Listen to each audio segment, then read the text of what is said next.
Hello, everyone. This is Under the Mayo. Welcome to another episode of Profiles in Gaming Enthusiasm. This is a Halloween October horror special, and we're going to be talking to Jared from Avalanche Reviews. Jared, how are you doing today? Hey, how you doing, man? Thanks for having me. Yeah, this is pretty cool. It just kind of came up randomly. I had seen a few of your videos before. And I don't know if you've seen any of mine, but I contacted you just a few days ago after I hmm saw some of your more recent videos, and I thought, yeah, I think this would be a good conversation for someone who knows some old school horror games. That is what I live and die by. That's great. This should be a good talk. So I've got a list of questions that we can go through, and if there's anything you want to bring up, go for it. All right. Sounds good. I want to know the first horror game that you remember seeing or playing. Ooh, okay. So I have a few definitions for that. The first game I ever played that gave me nightmares, which this is going to sound ridiculous. For some reason, I used to get nightmares after playing the first Castlevania on the NES, for some reason. Fair enough. If you're a kid, I mean, it's spooky, right? Yeah, it was spooky, and it was something about and this would go forward into the rest of my, I don't know, my taste in gaming growing up is I felt like the atmosphere of Castlevania was just super, just thick and oppressive for some reason. And when I would have nightmares about it, I would see like pixel art backgrounds that if you got close to it, you could barely tell what it was till you backed up, kind of stuff. Hmm. I'm not sure why that messed me up so bad, but it kind of developed this love I have for dark and isolated sort of atmospheres. And a lot of times I'll take that over gameplay. Okay. Um, but I will say the first time I can remember playing a horror game and then being really, really messed up about it, like being really scared after turning it off, would be Resident Evil 1. That was the big one that did it to me. I think a lot of people had that experience. hmm That was a huge jump forward. Yeah, it really was. It was one of the first times I had ever played a video game that I could feel like I was genuinely there in the environment the Yeah. character was in. The music and just little points of detail, like stepping off of carpet and onto a wood floor, would make different footstep noises. I As a remember being kid, I was so like, excited about that. yeah, right. Like, as a kid, I thought there's no way games get better than this. A big part of it, I make this point a lot in my last Resident Evil video, is the camera angles. Yes. That's what made it feel so real. That's why hmm my mom would stand behind the couch and look at it and say, "I feel like I'm watching a movie," Yep. because it was Exactly. framed like a movie. And that's why fixed camera angles are so important to me. Every time I make a video, I'll include, the cons of whatever game I'm covering. And one of the cons almost always is, this would be better if there were pre-rendered camera angles. Oh man, I okay, tangent. All right, Let's do it. let's go into cameras. I am really tired of the user controlled camera because Mhm. I feel like every game plays the same. Every game is the camera is behind the character who's a little off center to the left, Yep. running forward, and then you're swinging the camera around everywhere, and it makes every place kind of feel the same. It makes every character and action kind of control the same. And I don't know, I'm just getting really tired of it. I'm trying to play some more like hack and slash stuff that people are recommending to me because I'm a big fan of the old God of War games.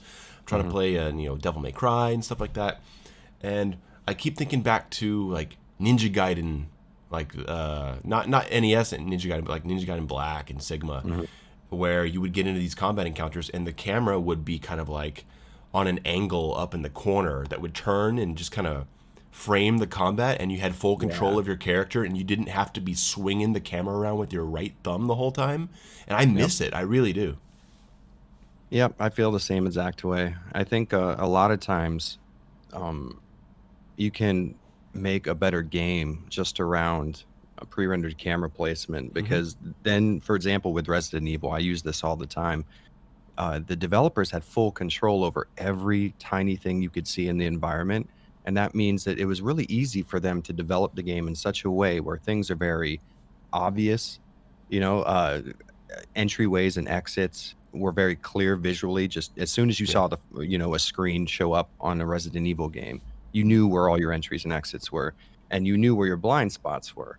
And then you have the audio of the enemies. So, okay, so I know in the next screen or so, there's going to be an enemy. I'm ready for that. It just, I don't know. It fits into a really, I guess strategic would kind of be the word, way of developing a video game where the player and you both are kind of aware of everything that's going on, but they can only see so much, which plays into that horror factor Well, they were so able fucking well. to direct the player visually, Yeah. right? And without that, you have to have flashing indicators, Yeah, or exactly. the camera has to like lock onto something and show you what it Hmm. is, or you end up just like running circles around a room, swinging the camera around, looking for something. Yeah.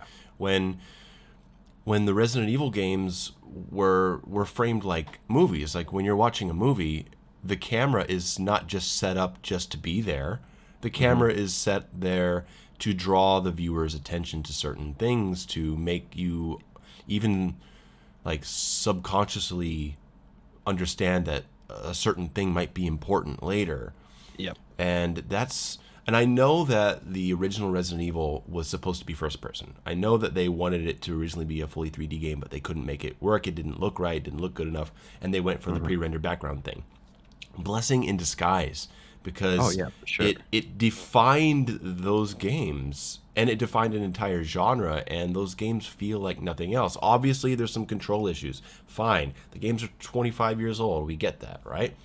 But you can still make that kind of style work, and I think it's a shame that it's been just completely abandoned apparently.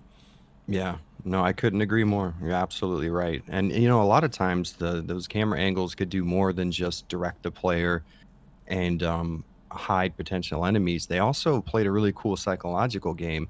If you're watching a movie that has a lot of Dutch angles and really close up shots of Hmm. someone looking nervous or something, that kind of bestows that same emotion on you. That's a It great shows point. things, yeah, it shows things visually that you may not have intuitively picked up on. So, how about that one camera angle in RE2 when you first enter the police precinct and you're walking down the liquor hallway, that first angle through the window, it's very voyeuristic. Hmm. And you get this intuitive feeling something's watching me, right?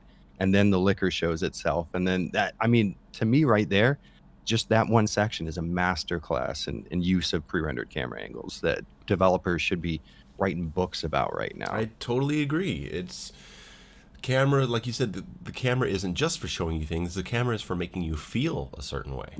Yeah, like The camera can manipulating. make you feel how the character feels in this moment. Exactly. And that's just that it's removing one more layer of separation between you and the character that you're controlling on screen, which is always good. Yeah, I mean, can you imagine if we get to a point in movies, like, because they're already filming things like in on entirely digital stages now, right? Like The Yeah. Mandalorian and stuff, and it's incredible technology, right?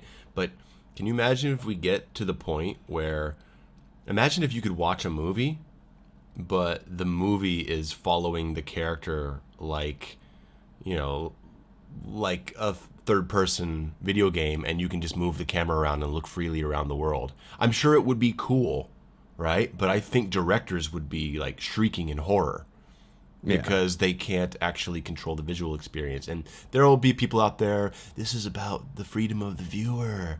This like there will be those people, right? Just For they'll sure. be here in the next 10 years. Yeah. But that's what's happened to games, I think. Yeah, I think in the rush to evolve and move forward, we left a few things behind that would be very useful today, is the best way I can describe it. Yeah, I agree. So Resident Evil, that took you to Resident Evil 2. Between those years, did you play Clock Tower? I played Clock Tower after Resident Evil 2. A buddy of mine, I never actually owned a copy myself, but a buddy that I used to hang out with on a daily basis ended up picking it up. And I would go over to his house and I wouldn't even really play it. I would watch him play it. And that's another situation where, because of the camera, it was almost cinematic enough where it was Mm-hmm. like watching a movie. And then the point and click adventure nature of it just kind of felt right for it being something you could just watch instead of play. Sure. But I really love the atmosphere. I love the murder mystery, kind of like Twin Peaks esque Hmm. atmosphere to it.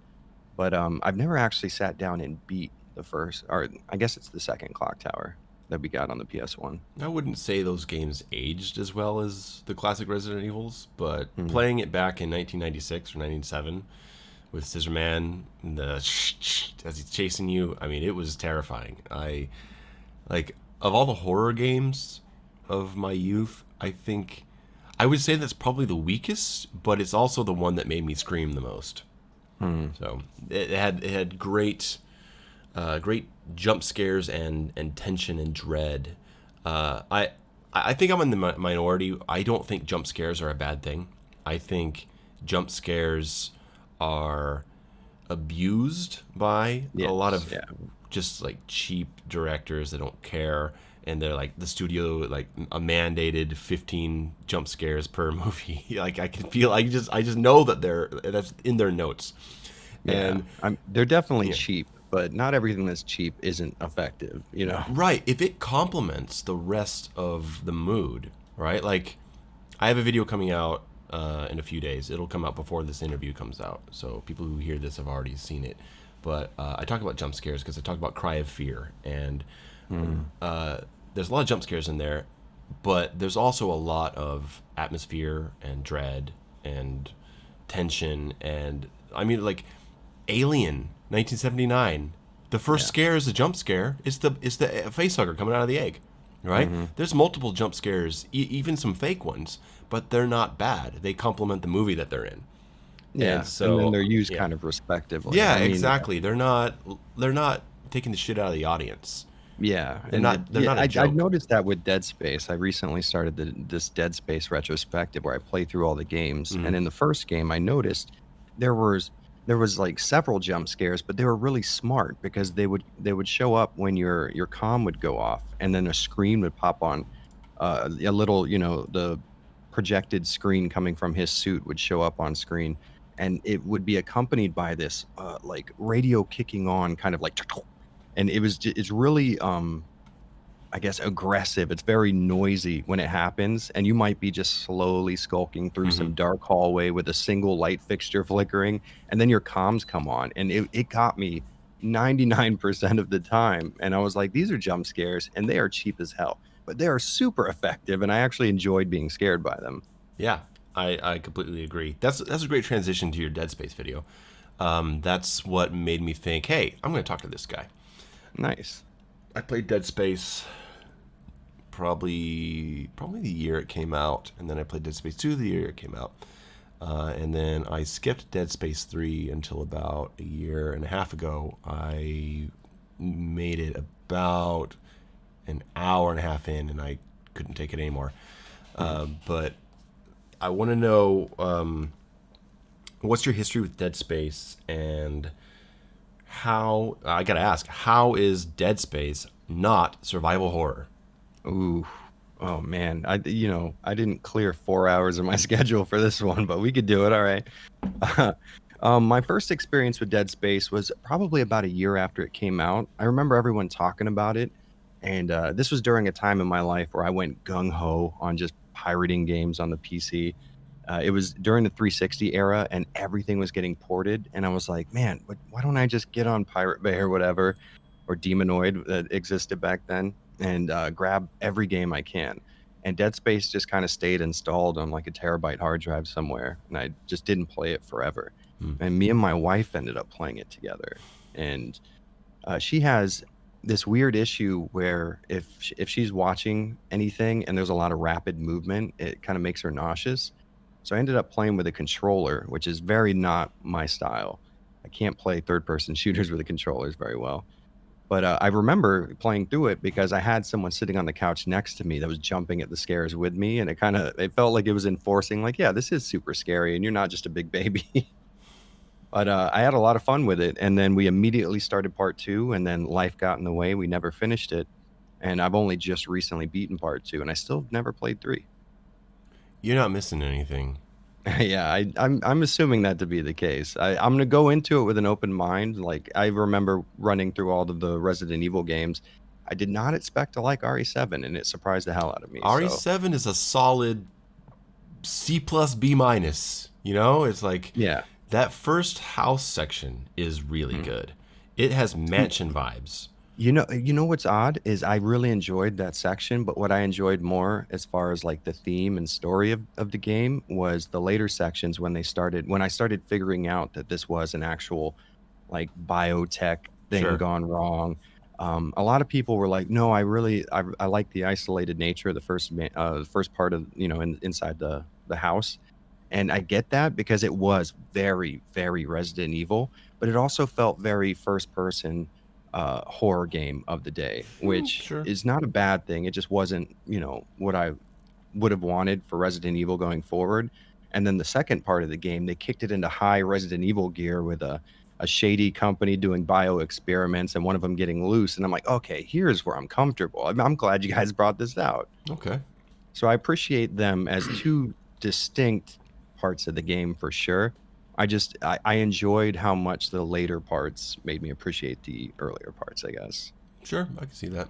Yeah. But Uh, so I started Dead Space kind of late into its life, and I've only just recently gone back and replayed it for this retrospective.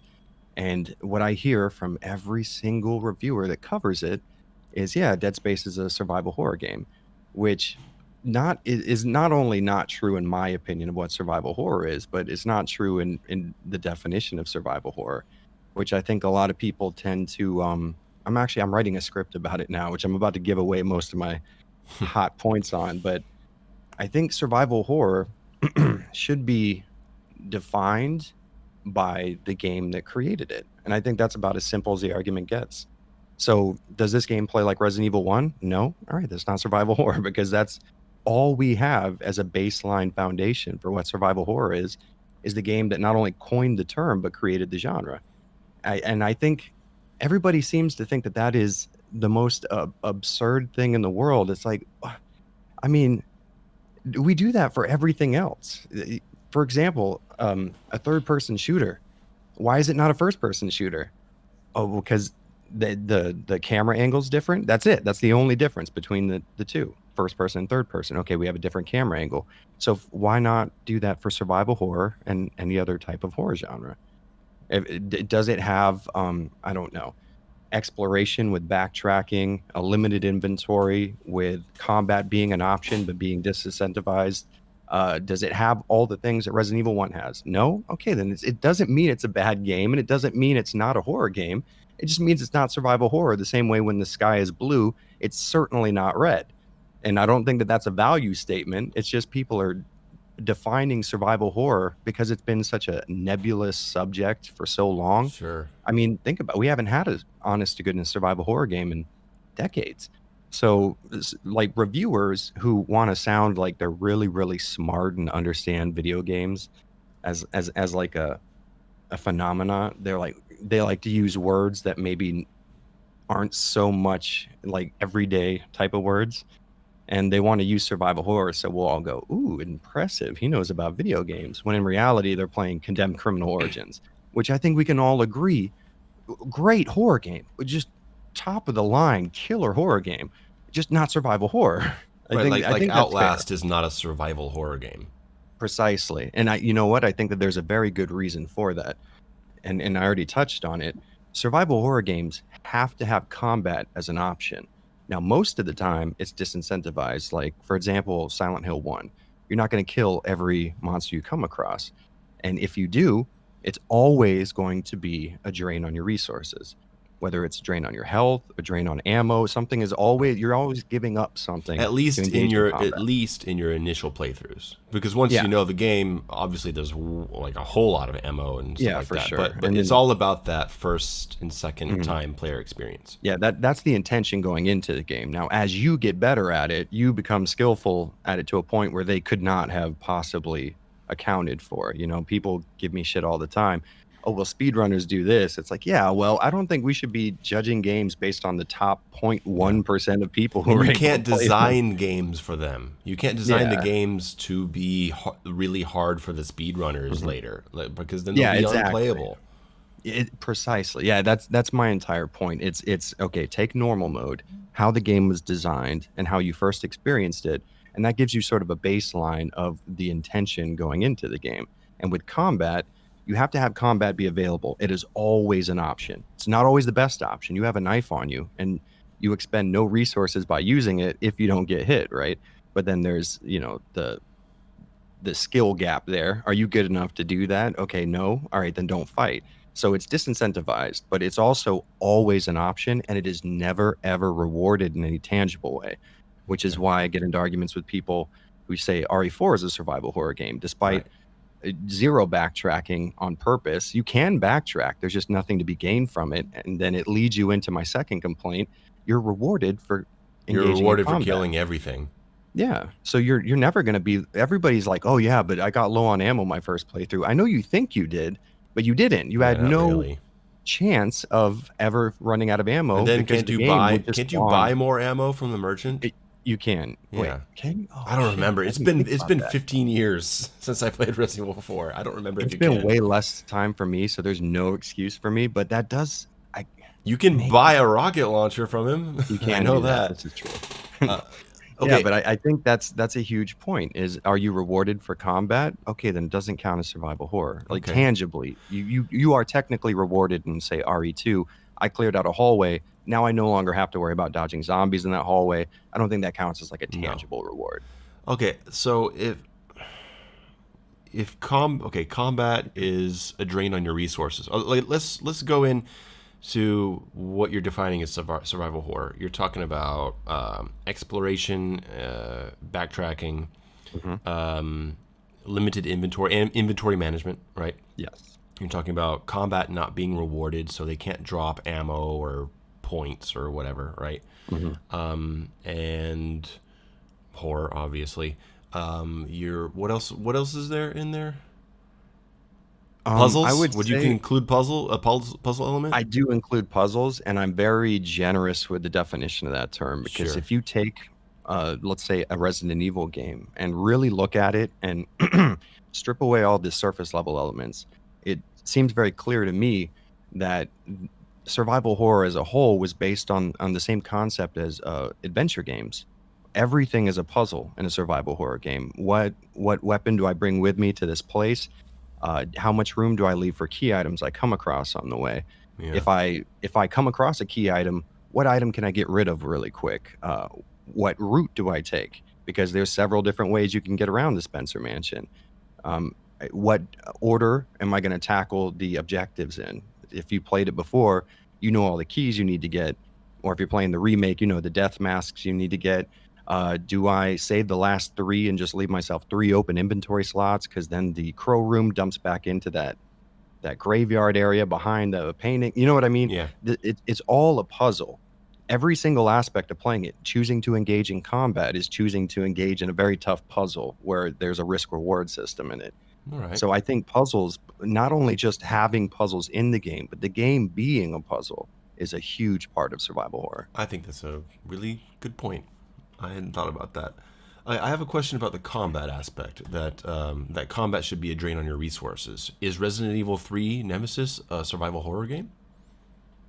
I think it is because the only time you're ever rewarded for combat is through Nemesis. And I think having the risk reward being he's incredibly hard to kill, Mm-hmm. and that's how you get things that you normally wouldn't get a hold of. Mm-hmm. I think it's definitely stretching to the very ends of the boundaries of the genre for Yeah, me, because they which give makes you a sense. lot of ammo. You can just kill everything in that game. Yeah, you can. And I mean, it is definitely the most action heavy survival horror game, but I think it does kind of straddle that line right on the border, Yeah, it's on the border, I'd say.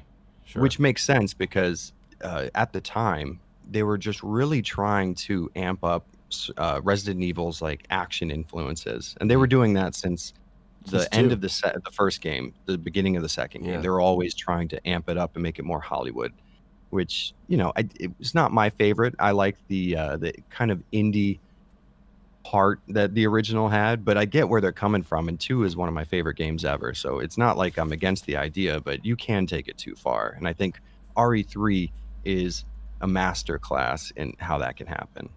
But while still being a really great game.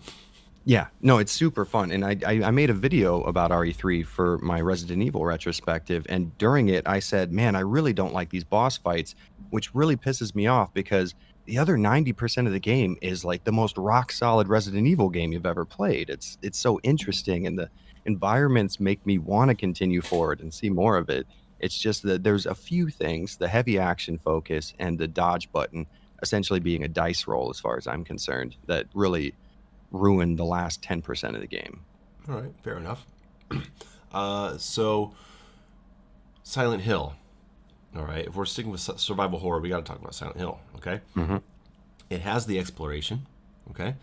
It definitely has the puzzle aspect to the puzzles and the gameplay itself.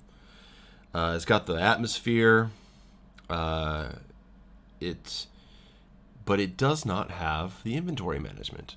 So, That's right. So that is a pretty big violation, is it not? But Silent Hill is considered one of the top survival horror series. So See, that depends on who you ask, though. And I get that a lot, actually. That was one of the, when you first learn about a subject and you debate it with people, that one thing you come across every time, Silent Hill is the one.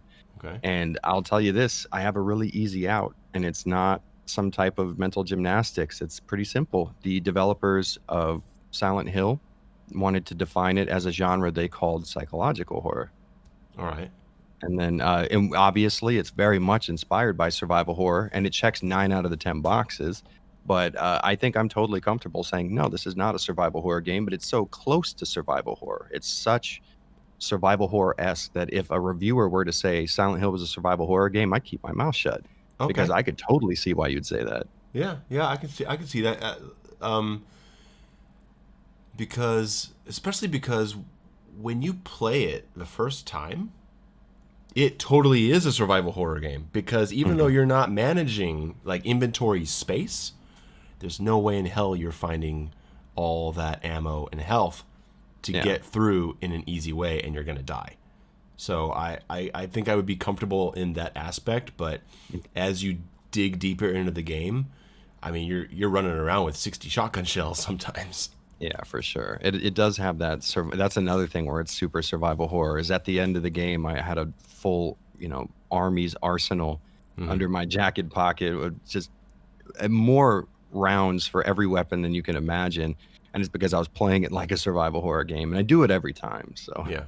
at this point, it's not surprising anymore. I replayed the Silent Hill trilogy last, I don't know, maybe 4 months ago. I have a PlayStation 2, and I have Silent Hill 2 and 3 there, and I have Silent Hill 1 on my PlayStation 3, and I have the PlayStation 2 hooked up to a 15-inch CRT television that I got for $20. Nice. But I hooked up the sound to my surround sound system. And Yes. so I put the TV on a little table, and that is the way to play, I swear. And I agree. played through Silent Hill 2, and I played it on hard. And I hadn't played Silent Hill 2 in, I don't know, maybe 15 years. But, I mean, I know it. I know the game. So I played it through on hard, and Jesus, that game is hard. I got to the final boss, and I ran out of ammo. And the only way to kill the boss, if you have no ammo, is to avoid her and not take damage for about 30 minutes. I don't know if you knew that. I didn't. I did not actually. I didn't know that, but I ran out of ammo, and I'm like, what am I supposed to do? Because the enemies in that game are horrible on hard. If you have two lying figures in front of you, or two nurses, and like you shoot one with a shotgun, and then you shoot the other one with a shotgun, and you run to step on one of them, the other one's already standing up. Yeah. It is brutal. And then I got to the boss, and I had no ammo, and I looked it up. I'm like, what do I do? And people were like, I heard that if you run around for long enough, she dies. They built it in as a failsafe. And so That's cool. I literally ran around in circles for half an hour, and I got to like the 28-minute point, and I was like, this sucks. So I just paused it, came back to the next day, ran around for another 2 minutes, and I won. Damn. How It cool is that too? It's such an established game that everyone knows about, and then you're still getting stuff like, "Hey, I heard if you do this." We still don't have concrete information on God, everything. when I played Silent Hill 3, the same thing happened to me because I played it, back in 2003, and I played it on hard because I like playing games on hard. And I got to the final Alessa boss, and I ran out of ammo. And I had enough for, I think I had like 8 pistol shots and 2 rifle shots or something, and I shot those. Mhm. And I had to kill her with like the metal pipe. I had to kill Les with the pipe. I had to run up and go, "Ugh," and then I had to run around the room and avoid the fire attack, and then avoid another projectile, and then run in and and then go back. It took me 6 months. It took me 6 months because I kept dying. Jesus. I would be hitting her with a metal pipe for 20 minutes, and then I would die, and then I have to restart, and I would get so frustrated, and I keep coming back to it. It literally took me 6 months to beat Silent Hill 3 just because of the boss. I do not have that kind of dedication. I would have started over on normal mode the first time I hit a speed bump. Nope, I had to do it. I was like, and my sister beat the game. Of course, like she beat it normally, so I saw her ending, and I was like, no, I'm gonna beat it because I want to know if I got a different ending than you. And of course, I got the same ending as her. Hmm. 6 months later, I was so disappointed. God, Oh, Silent Hill. Just talking about Silent Hill 3 brings back memories. That's probably my favorite horror story experience, like story-driven horror experience I've ever had before. it was quite a revelation when you find out the twist. Yeah, It was no, such a treat for the players of the first game because Silent Hill 2 came out on Xbox and mhm, PlayStation, but Silent Hill 3 only came out on PlayStation. yeah, And it's because they were assuming that, well, I mean, my guess is that they wanted to put it out on PlayStation because they're assuming that they'll get Silent Hill 1 players to play it, and if they put it out on Xbox, no one's going to have any idea what they're talking about. yeah. No, I think that's probably a fair guess. That's a bold business decision. How do you tell your publisher, no, we're not releasing on the other console because they're not going to get it? You couldn't pull That's that such a off. Team Silent move too. That's why it seems so plausible. They were so uh, every other game development studio was like, okay, we need to make a game that's financially viable and that also pleases us. And Team Silent was like, well, we don't think this is going to be financially viable, so why don't we just do whatever the hell we want to do, and we're going to make the game that we want to make at the cost of people possibly enjoying it. And they did it, and it worked, and that's insane. Favorite horror movies? If you're a big horror fan, what are your top 5 horror movies if you have a list? So here is an You strike me interesting as a thing person about who me. has a list. I do, but it might surprise you because I actually don't really enjoy horror movies too much. All right. So it's really weird. I like things. I think of horror sort of the same way that I think of hmm, like hardcore music. I don't like the concept of getting into like a big 10-on-1 brawl, but I do like experiencing that idea in a safe environment, say a hardcore show, right? And with horror, I don't necessarily enjoy being scared. Like if I'm sitting in my house and I hear a noise outside, I'm not having a good time when I hear that, right? But I think that horror movies are kind of a safe environment for me to experience like just sheer terror. So when I watch a horror movie, it has to be something that actually like inherently is scary to me. And the only thing that I've found so far are psychological thrillers like um, Event Horizon or In the Mouth of Madness, because I can actually see myself going crazy. So it's terrifying to see, the effects of that. And zombie movies. Those are the two exceptions. I don't really like slashers. I don't really get into a lot of I don't know, like murder type of things where there's just like a serial stalker or something. All right. But I get into really atmospheric, psychological tinged stuff, maybe like Seven or something like that. Horror is such a versatile genre. Hmm. I mean, because I, I wouldn't classify Seven as horror, but I also don't know how I would classify Seven, so I'd be fine with someone classifying it as horror. Yeah. There's so many ways it can be. I mean, some of my favorite horror movies are not scary movies. Hmm. like The Mist, Stephen King's The Mist. Ooh. Oh That my gosh. that's a horror Killer. movie. It is Yeah. horrific, but it's not something that makes you scream. It's not Yeah. even something that even gives you dread. I But it think is honestly, this might totally a be a horror cop movie. out. Yeah, I agree. I totally agree. And I think it's genuinely what I like about Resident Evil 1. It was atmospheric and it's enclosed. It's very isolated. And that's, I think, the key of a good survival horror game is even though, like Resident Evil 2 or 3, you're in the middle of Raccoon City, you're sectioned off to this one controllable area within Raccoon City where if you're in a city filled with the dead or if you're in the mist and your entire town is being attacked by uh, just horrors from beyond, it can be hard to centralize that experience. So with the mist, okay, we're stuck in the grocery store. Genius. And then when they move to another area, you could parallel that with RE1 moving to the guardhouse and figuring out that the It garden felt exists. so much like a moment in Resident Evil or Silent Hill where you're Yes. going. We're going to that new place. We're going to the hospital. All right, like Yeah. And you've that was spent so so good. much time in the other area that once you see this, you're just reminded other areas exist, you know? Hmm.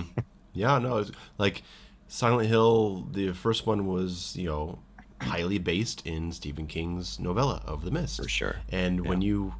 I had never read the novella, but when I watched the movie, I was just like, wow, I mean, obviously because of the fog in the air, but even the way the creatures looked, like the flying bird that Hmm. comes in, I'm like, that's an enemy in Silent Hill. That's crazy. Yeah. The religious fanaticism, Yep. it's I don't know, man. It's that movie was a real treat to me. That one, and when I saw Jacob's Ladder for my first time, Hmm. I rented it in like 2005. And so, by that time, Silent Hill 1, 2, 3, and 4 had already come out, and I was a big fan, so was my sister. Yeah. And I got Jacob's Ladder because I heard that it was an influence to Silent Hill. And I had a little party with some friends. We watched it. And none of my other friends got it because, I mean, they had seen us play, me and my sister, but they weren't Hmm. big fans like us. And this is before Sure. the Silent Hill movie, I think. And so we put that on, and then that first part where he's on the subway train and he gets out on Bergen Street. I'm like, Bergen Street? Yep. That's Heather's stop. And then the chains on the subway doors. I'm like, this is Silent Hill 3. And Yeah. the It's guy's insane. wearing James Sunderland's jacket. Mm. And we were in total shock. Like the way that they took those movies and they didn't copy those movies, but they took such good elements from them and used them in their own ways and mixed them together. It's something that I don't get from Resident Evil. Resident Yeah. Evil, is the mansion, right? Yeah. That's Resident Evil is its own thing, and then Silent Hill feels like it's the culmination of some really obsessive people's interests, Oh, for and that's sure. what makes it. I guess that's what makes those series so unique from each other. Yeah, definitely. I think the big thing that separates them from me is with Resident Evil. I always ask, okay, are you looking to play a game that is striving for more or less realism? That's the idea behind Resident Evil. These events are taking place in the real world. That's what makes them scary. With Silent Hill, what makes it scary is not only just witnessing the horror of the games and seeing the characters go through that horror, but also, is this really going on? There's always in the Hmm. back of your mind that little doubt, like, okay, the next room is going to be, we're going to be in reality. Someone's going to wake up, right? Because just like Jacob's Ladder, Team Silent like to play around with, is this happening or not? Maybe it's up to you. We have a definitive answer that we give at the end of the game, but up until you get to that point, all bets are off. Well, speaking of Silent Hill, I have to ask about this game that I recently played. It's not new, but I just played it. I'm going to talk about it very soon. It's a game called Cry of Fear. Yes. Have you played it? I have played it. I think that might have been my fourth or fifth review here on YouTube all those Okay. 8 years ago. See, My channel just started picking up back in March with Doom Eternal, and before that, I was, I played like 2 or 3 games a year. And now that there's all this traffic, people are like, "Hey, you should play this, play that. I'm going to send you this game," and Yep. so I'm just like inundated with new stuff. And one of the games that somebody recommended to me was Cry of Fear, and so I checked it out, and I wasn't sure about it for the first few hours. I felt myself pretty frustrated, but I Hmm. really liked what they were trying to do. So I pushed forward, and I'm so glad I did. I don't know how you feel about it, but it's probably, I would say it's the best horror game I've played since Silent Hill 3. Yeah, I I'm agree. curious. It's a killer horror game. Okay. It has its issues. It is definitely an independently developed project. That Right. shows through from, the very start. But for what they achieved, and almost the low tech nature of it sort of contributes to the fear a lot. Absolutely. The low polygon Hmm. thing is, I think, is much scarier than a fully rendered like Resident Evil 2 remake. I love the Resident Evil 2 remake. I do like it a lot. Hmm. But like a fully photorealistic zombie in a game, I think isn't as scary as a low polygon texture with a face that you can't even understand. Yeah, I think so. I think about this a lot actually. I think that the reason why something low poly from the PS1 era or the low poly style models, like for example in Cry of Fear, those like sex doll like creatures with The the Blade blonde hair, Ladies. and when you kill them, they make that horrible scream. Yeah. It's incredible. But what I like about it is from far away, their silhouette is very recognizably human. They're a biped, Yeah. they have 2 arms, 2 legs, and when they come up close, you start to notice their arms don't have like the same joints that we're used to, and they're essentially like taper off to a point. Like once they get up close, that thing that was recognizable to you is now not. And I think that's where a lot of the horror comes from with your lower quality, lower poly 3D models in horror games. Is you have to be able to recognize it from afar, but then when it gets up close, you're like, wait, this was not what my brain was prepared to see. Sure. There's a lot Yeah, of, Cry of Fear is good, man. It's really, really effective at what it does. I think it has a boatload of flaws, but I feel just not right even crediting it with those flaws because of all the good things that it accomplished. yeah, it shows its flaws in abundance too early.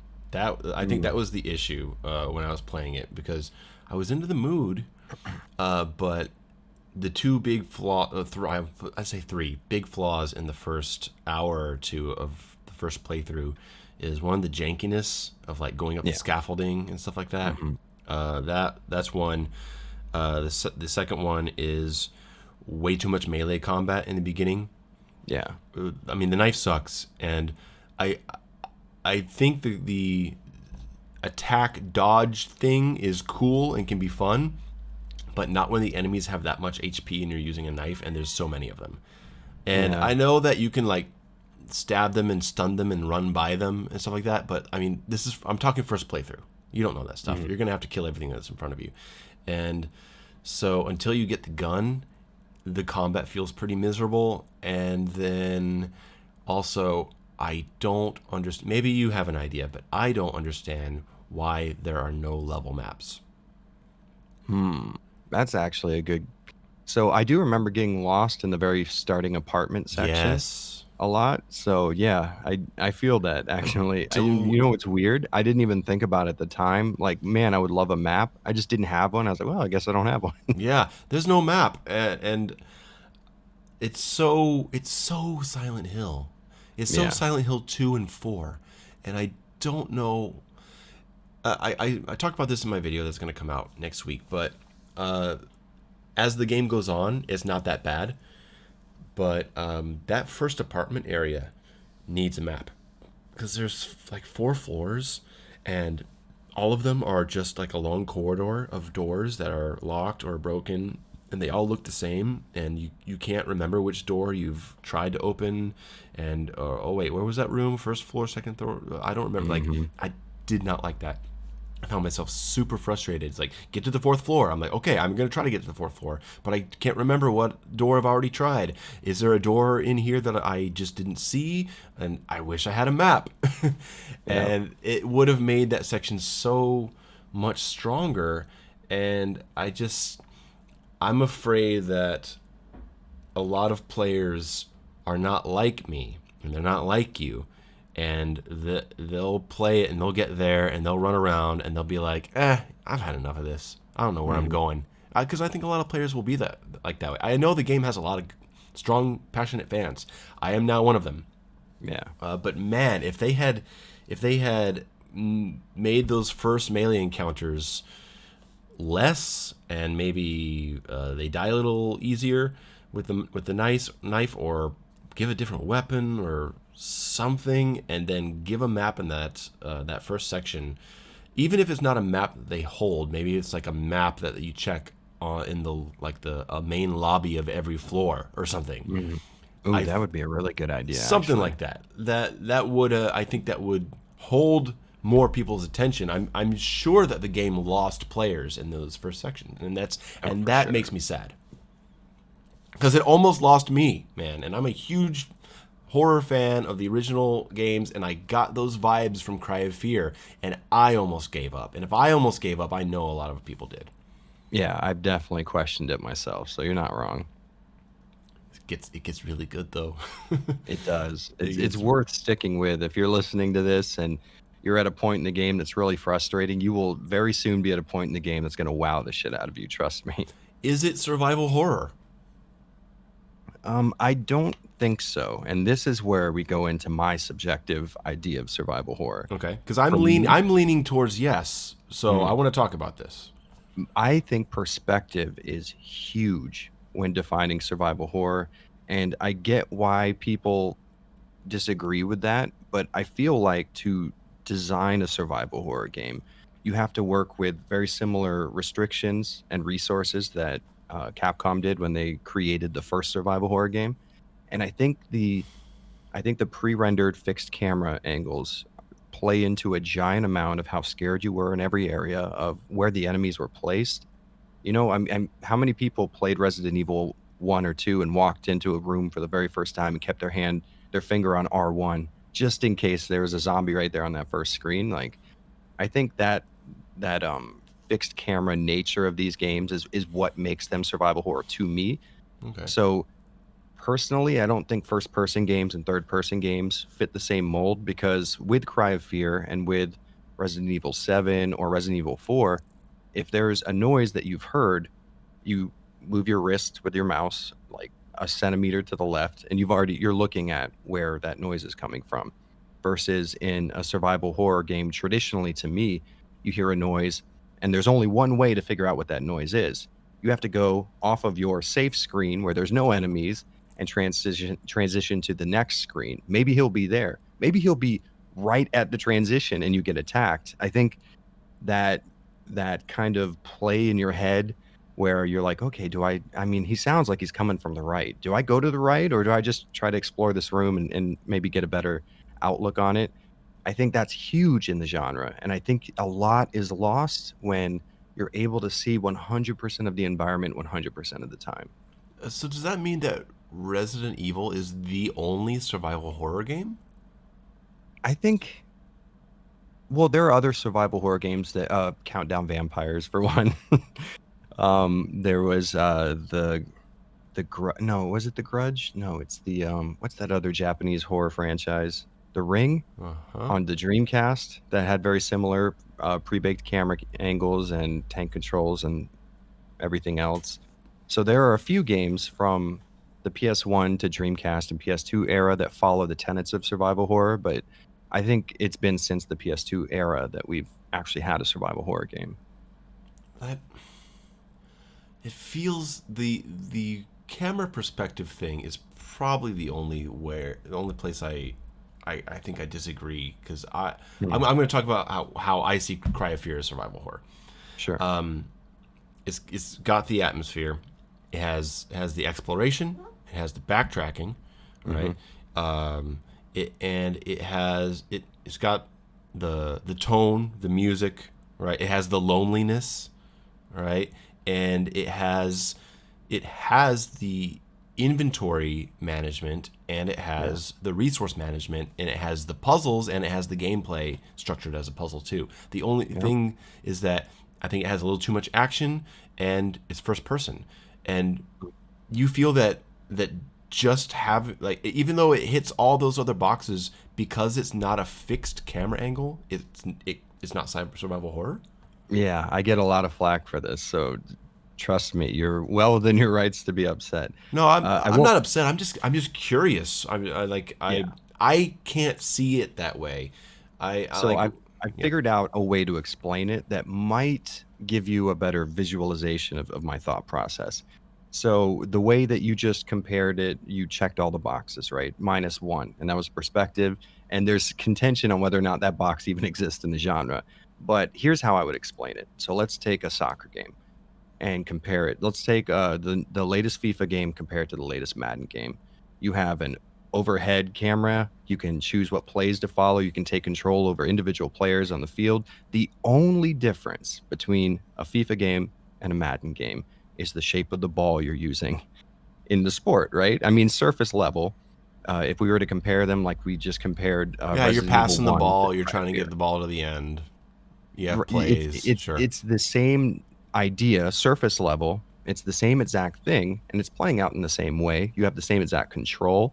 You have the same exact play mechanics. The only thing that's different is the ball you're using, right? And I think that's the difference. With survival horror, you can have a horror game, and it could check 9 out of 10 boxes, and it would be a great horror game. But I think all those boxes need to be checked because technically, Super Metroid counts as survival horror by most of the criteria we've given. And I'm sure everybody would agree Super Metroid is not a survival horror game, Well, despite. the game can be survival without being horror, though. Correct. Yeah, that's true. And I think that there's a big contention. A lot of times when I made that Dead Space video and I get people sending me the dictionary definition of survival, it's like, well, the goal of all games that have ever been made were to survive to the end, and I don't think that that's a good criteria.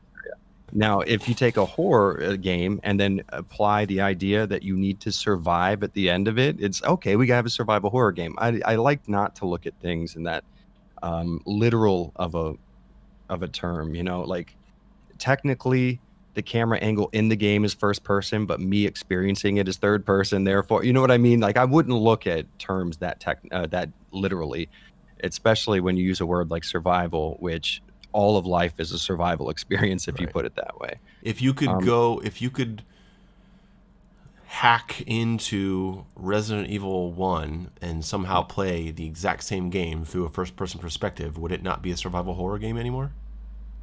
I think it wouldn't be, no. I think Okay. it'd be fun as hell. And probably one of the most effective horror games you could ever make.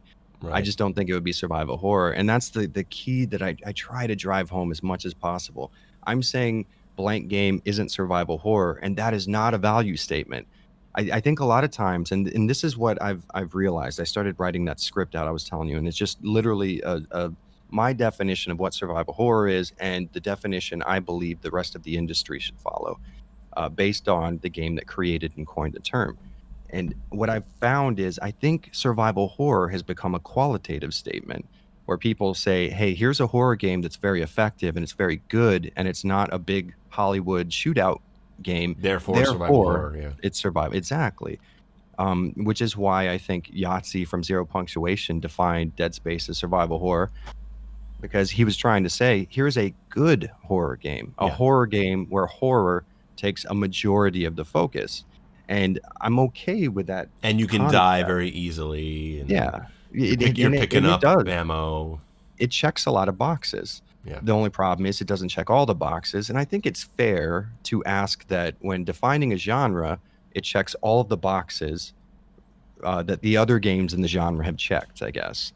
And I think that once you step away from the idea of survival horror, meaning quality, and start thinking of survival horror as a series of qualifications to be a genre, and that's it, because there are terrible survival horror games. Countdown Vampires, again, is one of them. So it's not like survival horror is a quality statement. It could go either way. Like Dead Space is one of the most effective horror games I've ever played, it's also not a survival horror game. Right. It's an action horror game, Yeah, which I right? think is totally fair. But when you say horror game, people think Amnesia or a bunch of lazy non-combat games where not a lot of actual work needs to be done, and it's more like a first-person walking simulator where you experience horrifying things. Layers of fear where you can't even die. Exactly.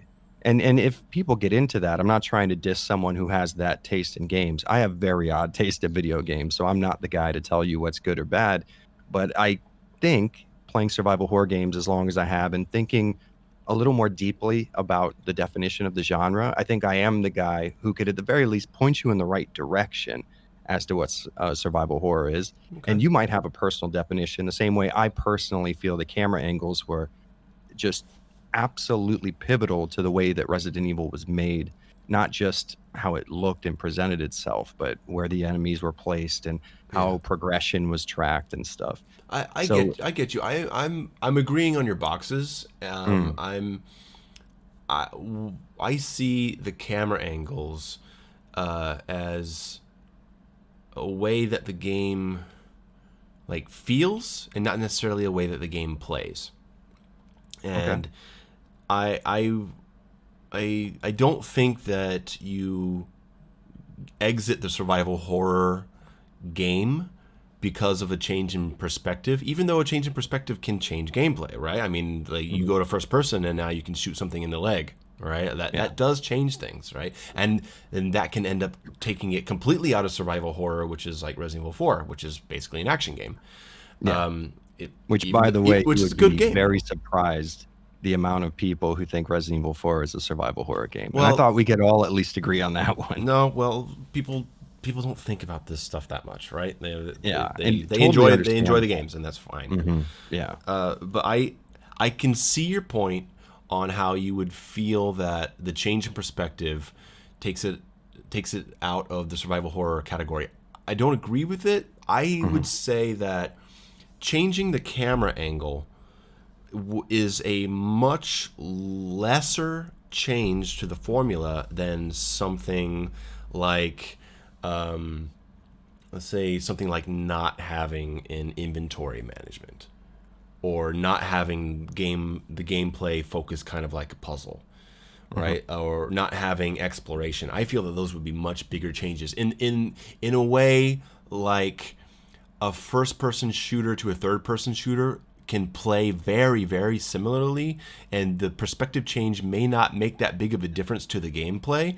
However, if you add in something like recharging health, Mm. that would firmly take you out of a run and gun shooter and put you into more like Halo territory and cover based shooters. Yeah, I So could see that. I think that both of those are changes to the formula, but one of them has a much bigger impact and changes the classification in a more dramatic way, I guess. Yeah.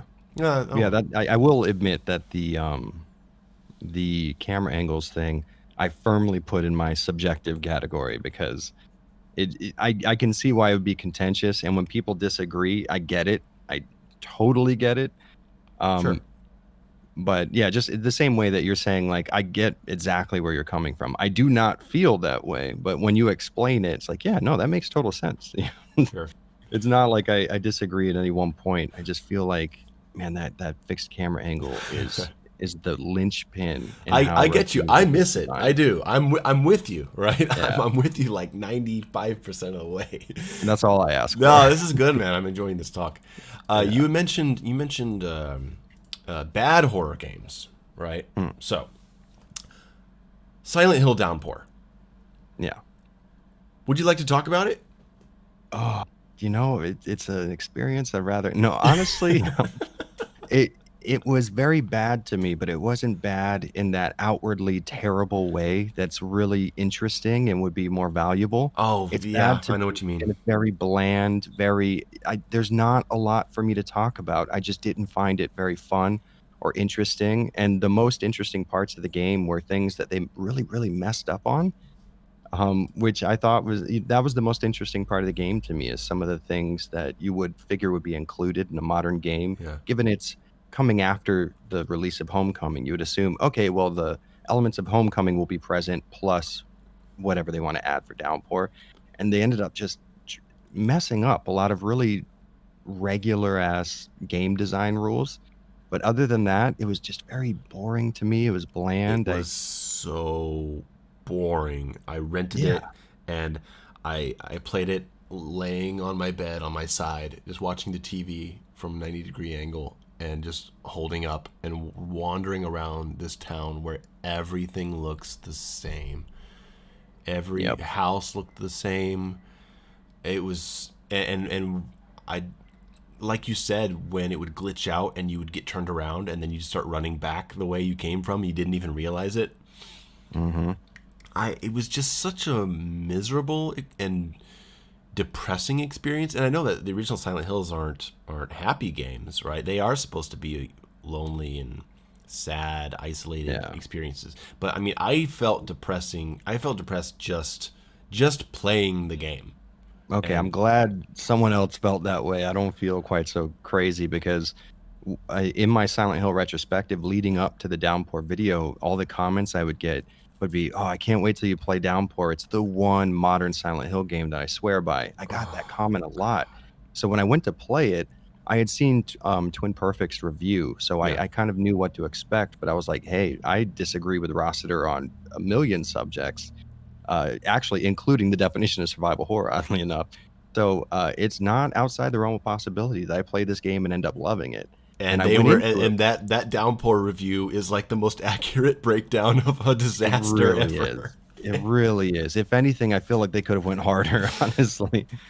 I mean, it's crazy because, like I said, it's so bland that you want to talk about it in one extreme way or another, and you can't. Like for example, the combat is very, very difficult. The frame rate fluctuates all over the place, And and boring. yeah, but that's the thing. It not only is it very frustrating and it's very easy for you to get hit nonstop, but on top of that, the game is very easy, and I only died one time during my entire playthrough. And I'm not saying, I'm not one of those like Dark Souls guys where it's like difficulty equals good gameplay. That's not the case at all. I think some of the Dark Souls games are a good point against that. Just being difficult doesn't mean you have good gameplay. It just Sure. means you're kind of an asshole when you developed your game.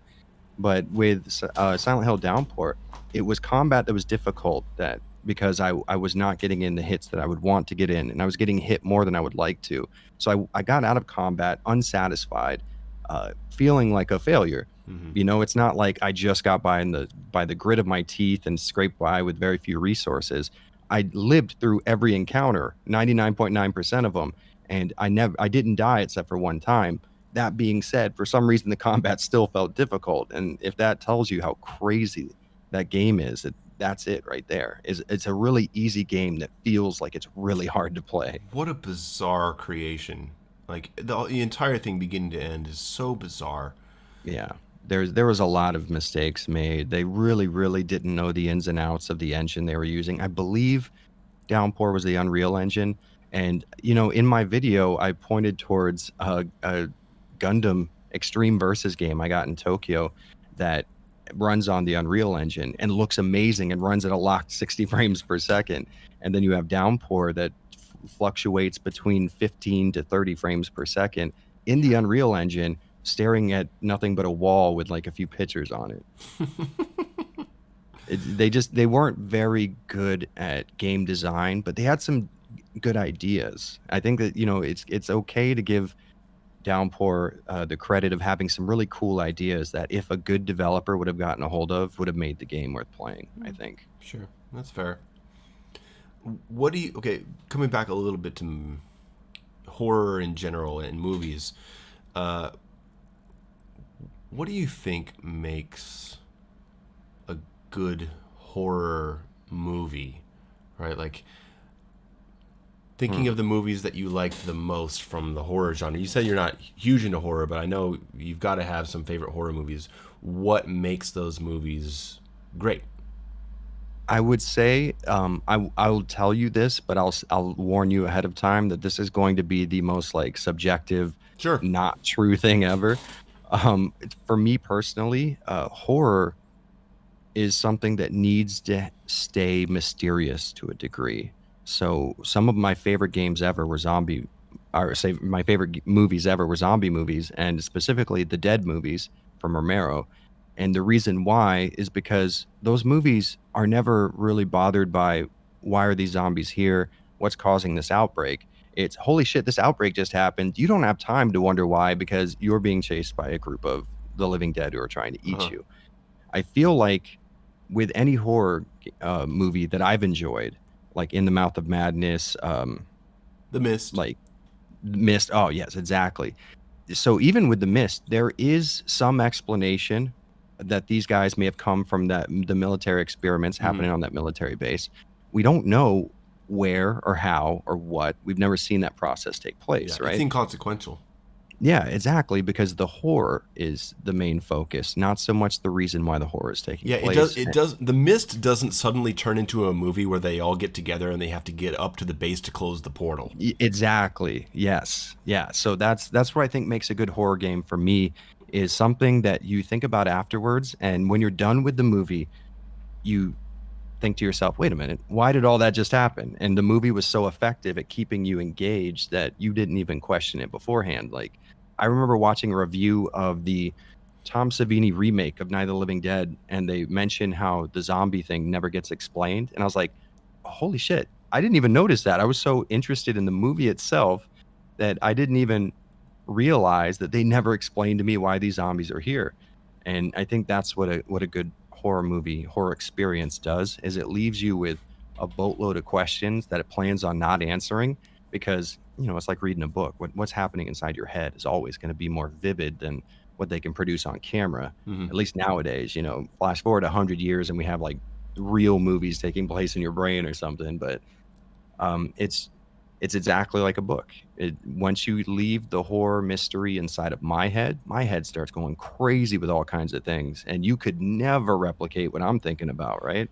There's those moments in Cry of Fear, those very Silent Hill moments where you're walking through a room and then you hear just like someone banging on a door and like crying, and y- your gamer mind is like, is is something going to come through when I have to kill something, or is that just like a creepy sound effect? You don't know, Yeah. and that is like that perfect balance of like a video game fear, where you're imagining what the hell that could be, and that's why it's Mhm. scary. And but then there's also that part of you that's like, I might have to fight something, but I'm not sure. That's that whole the mystery, the imagination of the mind. Yeah, that's absolutely what makes things scarier. Yeah. That's why the dark is scary, because it's Mhm. less defined, Yeah, we right? don't know what's in it. And then your brain, when you turn off a light in your bedroom and you see a stack of clothes on a chair looking like a person looking at you, that's what I think horror movies should be striving to achieve. Uh, And the same thing with video games. So this is kind of crazy. Being the guy who's all about survival horror on YouTube, um, I play a lot of survival horror, but I would say throughout every year of my life, um, since I don't know the mid 2000s, I have played at least 100 hours worth of a Stalker game, and Stalker is by far, and I play mostly JRPGs, so this says a lot. The most amount of time I've ever put into a single video game by far has been Stalker, and it's because Stalker games are so effective at making me feel like I'm in this real tangible world, and there's mystery everywhere you look. Why is that building destroyed? Okay, I know that there are mutants in the zone. Why the hell are there mutants in the zone? You know what I mm. mean? There's so many questions that aren't answered. And even by the end of the trilogy, you know next to nothing about everything that's going on in the zone. It's so incredible at building a world that you feel like you're in. And for video games, that's I will play a game that plays poorly but has an amazing world 10 times before I touch a really well polished game that feels like a AAA video game. Sure, like when you play the original Silent Hill games, those games don't have good combat. You Like know. they just don't. But my channel is I'm known for a lot of talk about Doom and some God of War stuff, and so people know me Hmm. for talking about combat systems. And so a lot of people are like, yeah, if you don't get your gameplay, your combat as your priority, then your game's not going to be good. And I say, well, I don't agree with that, because I would Hmm. say that what makes Silent Hill great is its atmosphere, its art design, music, character interaction, Yeah. Exploration, puzzles, I would say combat is the least concern. And Yeah. so it really depends on the game that you're making. But I mean, a lot of games fail because their combat is imbalanced and their AI sucks. That a lot of games fail because of that, but It's not true. every game needs that as their priority. Yeah, absolutely. No, I totally agree. And I will say this, because it's something I recently realized that I think a lot of people may be mistaken on. And it sounds so arrogant when you start a sentence off like that. But I used to be that same way. So just everyone understand that I'm not making fun of you or anything. But the whole survival horror uses uh, fixed camera, or I'm sorry, not fixed camera angles, tank controls to further increase the horror purposefully. It's just totally not the case. That was tank controls was the only way to navigate inside of um, a fixed camera angle system Yes. at the time, Yeah. and they were copying Alone in the Dark, which also used that same tank directional Mm-hmm. control system. So the only example they ever had of how to make a game work in this environment was using tank controls. So I don't think that it's one of those things that like, oh yeah, Konami and Capcom put it in to make the game more scary because it's harder to deal with the enemies. No, that's not No, true. no, They, that was a consequence yeah, of the design decision. hmm It just exactly. worked Yeah, out you're for the absolutely best. right. Yeah, it really did. It was just one of those things that if they would have had access to, I don't know, 10 more years of game design when Capcom made Resident Evil 1, we'd be playing Resident Evil 1 with or Silent Hill 3's control scheme, essentially. You know 100% that that would be the case. But luckily, that's not the case, and we got some really great games that use tank controls to a really great effect, but it just wasn't on purpose. So, yeah, that's really interesting to think about. You know, I really like I really like horror games. I think for similar reasons that I like horror movies is that I think that they're very difficult to do right. Hmm. Whenever you watch an action movie, you can have an action movie with bad acting and it can still be good, right? Oh yeah, You can have a great romantic comedy that has bad camera work and bad editing, right? As long as your characters are sweet and you have good dialogue and it yeah, pulls at the heartstrings, you can have a good comedy with bad special effects. Like you can do all these kind of things, but when you do horror, usually like you have to hit every single box. yeah. If you have And a you horror have to movie that hit has it in a way that's like good to so many different styles of subjective opinion too. It's just Yeah, it's terrible. so hard to get it done right. Like, if you have great cinematography and editing and acting and dialogue and music and atmosphere and everything, and then your creature design sucks, the entire movie fails, Oh yeah. right? Or No. if you get all that stuff right, but it's badly edited, you're done. If you Mhm. have one actor that's unbelievable, you're done. The entire horror experience fails if there's one factor that doesn't work right. And I think that's Absolutely. really like horror is, I don't know if it's my favorite genre, but I think it is the genre I'm the most interested in because Exactly. Yes. every year around December, I like when I don't have a lot of work, I go around and I look up a bunch of websites and I look up what their editors list as the top 10 or top 20 horror movies of the year because they're not because usually when you go to horror sites in the summer they're talking about whatever the latest movie is, the Hmm. one that's on the commercials. But at the end of the year, everyone kind of does their own personal list.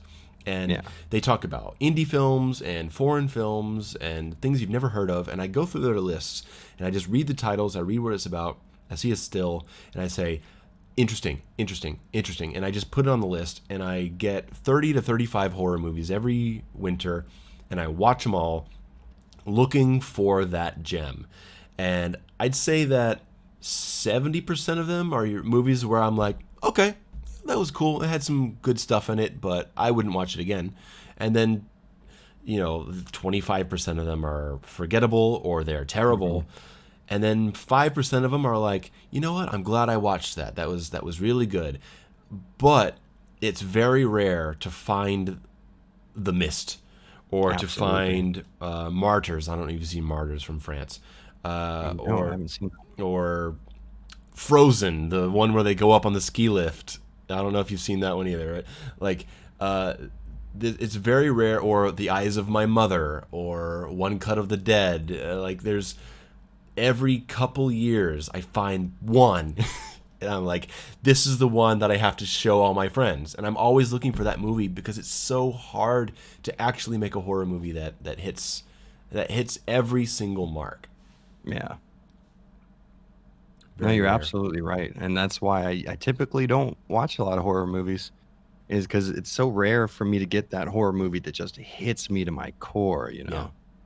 You rarely get it. And I mean, we're we're lucky when we get something like The Conjuring, which is something, I mean, I'm not a big fan of The Conjuring. It's, you know, it's a Hollywood horror film, but it's very well done. It's obviously done by people who care. And there's a big difference between mainstream horror movies made by people who care and by people who don't. You know, you get the Bye Bye Man or you get the Slender Man movie compared to something like The Conjuring, and The Conjuring is like a masterclass compared to that. And so I'm glad that we still get general, common, high quality horror movies for the public. Because there's so much trash out there, and even though I'm not really into the Conjuring movie or most of the mainstream horror movies, I'm glad that we get them. But there's also like a lot of indie horror that has exploded over the years, and there's a lot of good stuff out there to see. Yeah, for Have sure. you seen Starry Eyes?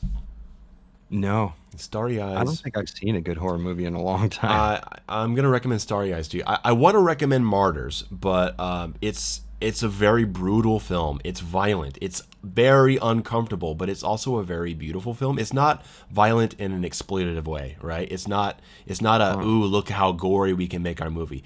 It's gory Yeah. because it has to be, right? Yeah.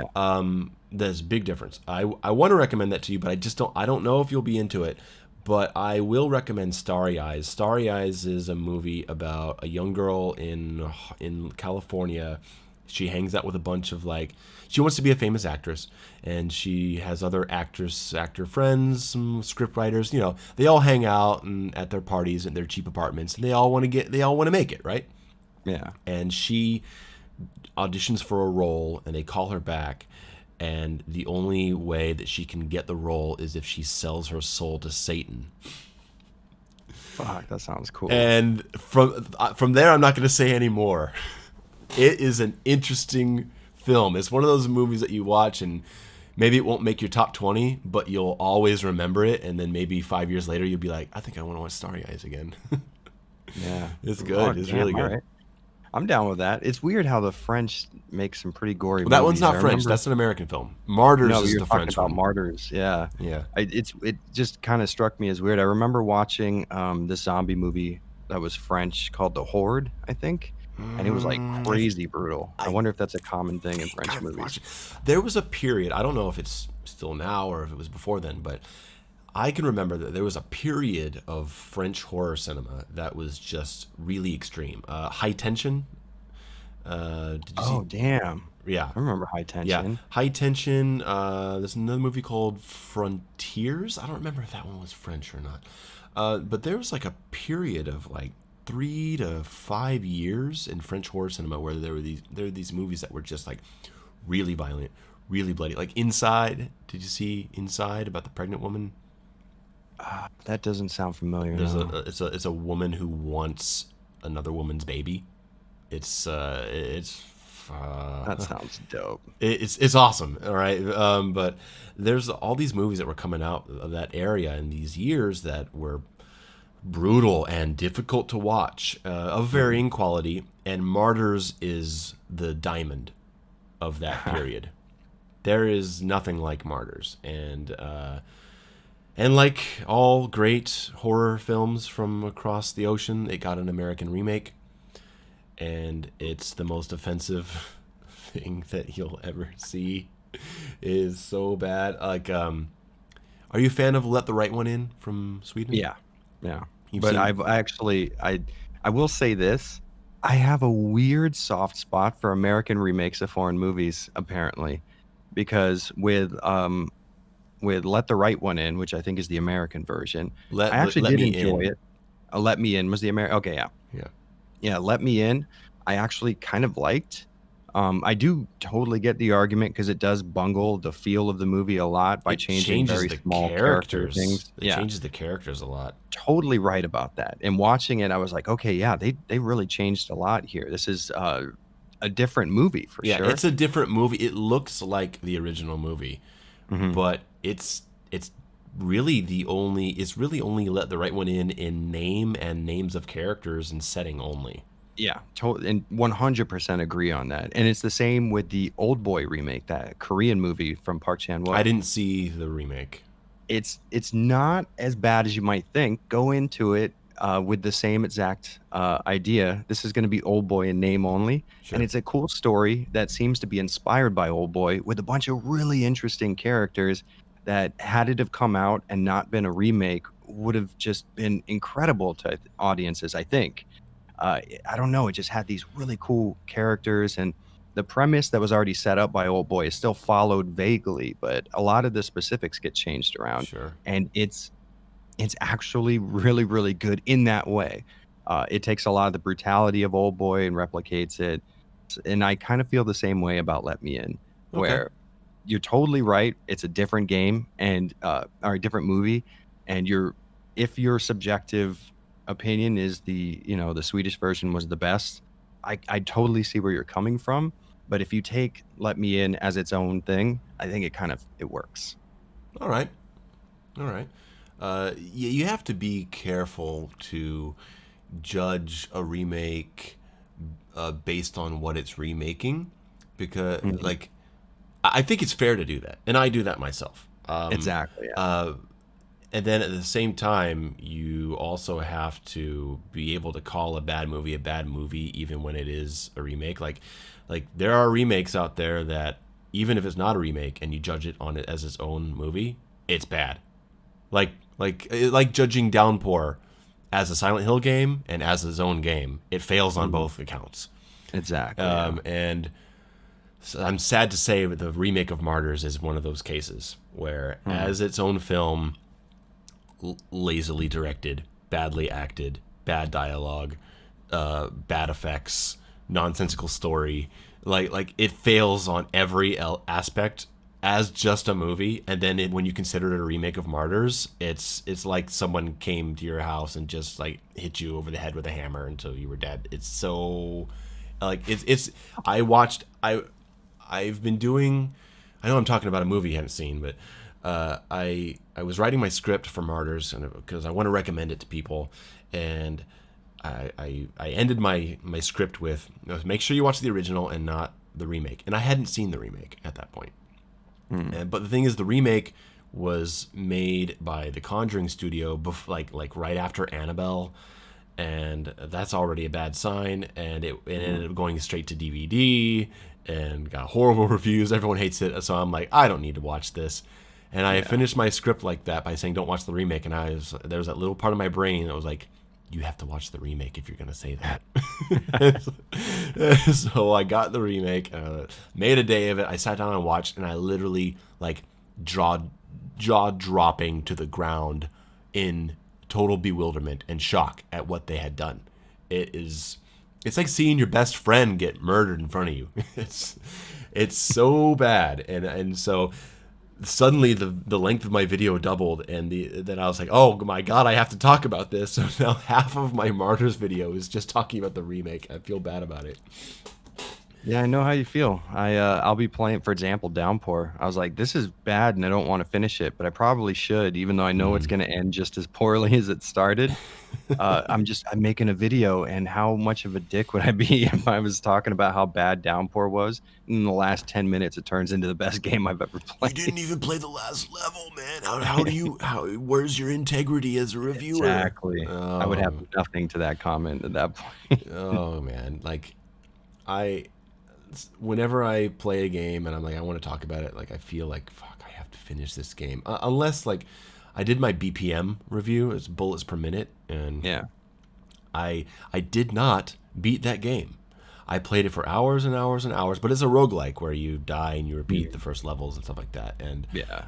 after four of levels, like beating the fourth level, I think is the end of the game, and I made it to the fourth level, and I was like, the fourth level feels exactly like the first level. It's like, I'm not.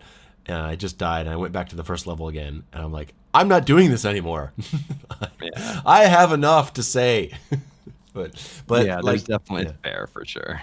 But then, like, I did a video on Titanfall 2, and I had some controversial opinions on it. I was like, I'm going to make sure I finish this game. I'm going to play through it again, up the difficulty, just to see, because I did that with my God of War review, where I beat it twice on hard, and I was complaining about the combat, and I knew there was going to be somebody in the comments that was like, well, hey, you got to play it on Give Me God of War on the expert difficulty, or you don't know what you're talking about.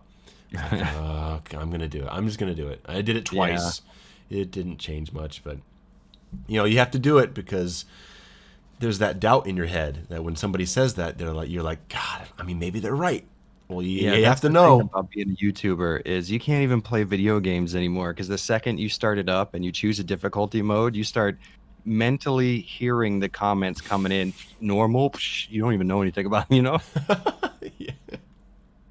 Oh man, how long have you been running your channel? For the last 8.5, going on 9 years, I believe. God, that's like doing this, like reviews and analysis pieces and stuff like that. Yeah. Yeah, it Wow, that's started out pretty much the same way it's going now. I changed a lot about the style and everything, but yeah, it's always been the primary idea was reviewing games, and it all started actually with Silent Hill 3. That was the first video I ever uploaded. really. I'm gonna have to go back and watch that. Oh, please don't. I No, leave I'm it up going to to. keep me honest, but when you do watch it, just understand that how bad you think it is 10 times worse from my perspective. Because Yeah. it's bad stuff. I was just figuring out video editing, and I was recording my voice through a VHS camera, like a camcorder that recorded on Oh, mini you DV you tapes. poor thing. Yeah, because I didn't have any other microphone. And when I started the channel, I started it like most things I do in my life with a stupid thing that I said. We were driving back, me, my wife, and our landlord, who we're really good friends with. We're driving back from seeing this band called Symphony X, and my landlord's like, "Yeah, so what do you plan on doing in the future? I know you got this new job at this place, but what are you working on?" And I was like, "I I think I want to review games on YouTube," and I hadn't really said anything out loud about it since that point. And then I was like, "Well, I said it out loud. Now I guess I gotta fucking do it." So I got that little camcorder, and I had a composite capture card, which was garbage. It was from what's the name? I forget. Oh Christ, it's gonna kill me. I can't think of it. Like Pinnacle. It was a Pinnacle composite and S video capture card, and it was terrible. And I would use that and stream the audio from the camera and capture it as my voiceover, Oh which no. was terrible. It was really bad. Instead of getting plosives, you would just knock the microphone out of being able to hear anything when you said the P or B word way too close to it. It was terrible. Um, yeah, but I started out just with the idea of reviewing Silent Hill 3 because I thought more people needed to play it. Yeah. And that's pretty much how I've been doing it ever since then. It's just games I think other people should play or games that I played that I had interesting thoughts about. And 8 years straight, and then only in the last 2 years have I actually been able to make it a full-time job. Okay. Yeah, it takes a while to really build it up. Yeah. I come from the same perspective. I like uploading videos talking about games that I would love more people to check out. I think it's a satisfying thing to do with your channel. It's not just analyze things or review things, but present games to audiences that maybe have never seen them. Right? I mean, Resident Evil is 25 years old, man. There's teenagers now that Hmm. the only thing they know about Resident Evil is that they heard that there was a remake and maybe they saw one of the movies, right? Oh yeah, for sure. That's totally possible. I mean, imagine being 16 years old right now. It's not cool for you and your friends to hang out and buy a legacy console Right. that has, video attachments that may not even connect to your TV anymore. Like it, Mm-hmm. it makes sense. There would be people out there who have never experienced games from the PS1 or PS2 era. Isn't that sad? It's really sad to Isn't think it about sad it that like because it kids wasn't that long ago, it wasn't that long ago, but kids grow up.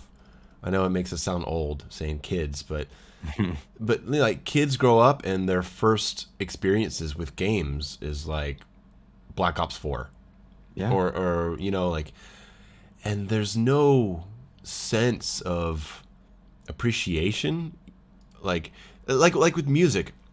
It's pretty common for people to, once they get into music, they start like listening to, like, checking out classics, what their parents listened to. Yeah. I mean, there's kids today that will listen to hardcore metal, but then they can also throw on a Black Sabbath record, or Hmm. they can listen to The Who or Led Yeah, it's Zeppelin. kind of like a commonly accepted thing to Right. do once you get Yeah, you into a can certain get into genre. that, but there's a lot of, I don't like the term gamers, but gamers that Mm. if it doesn't have the latest graphics, then it's a waste of time, and Yeah. that's just really unfortunate.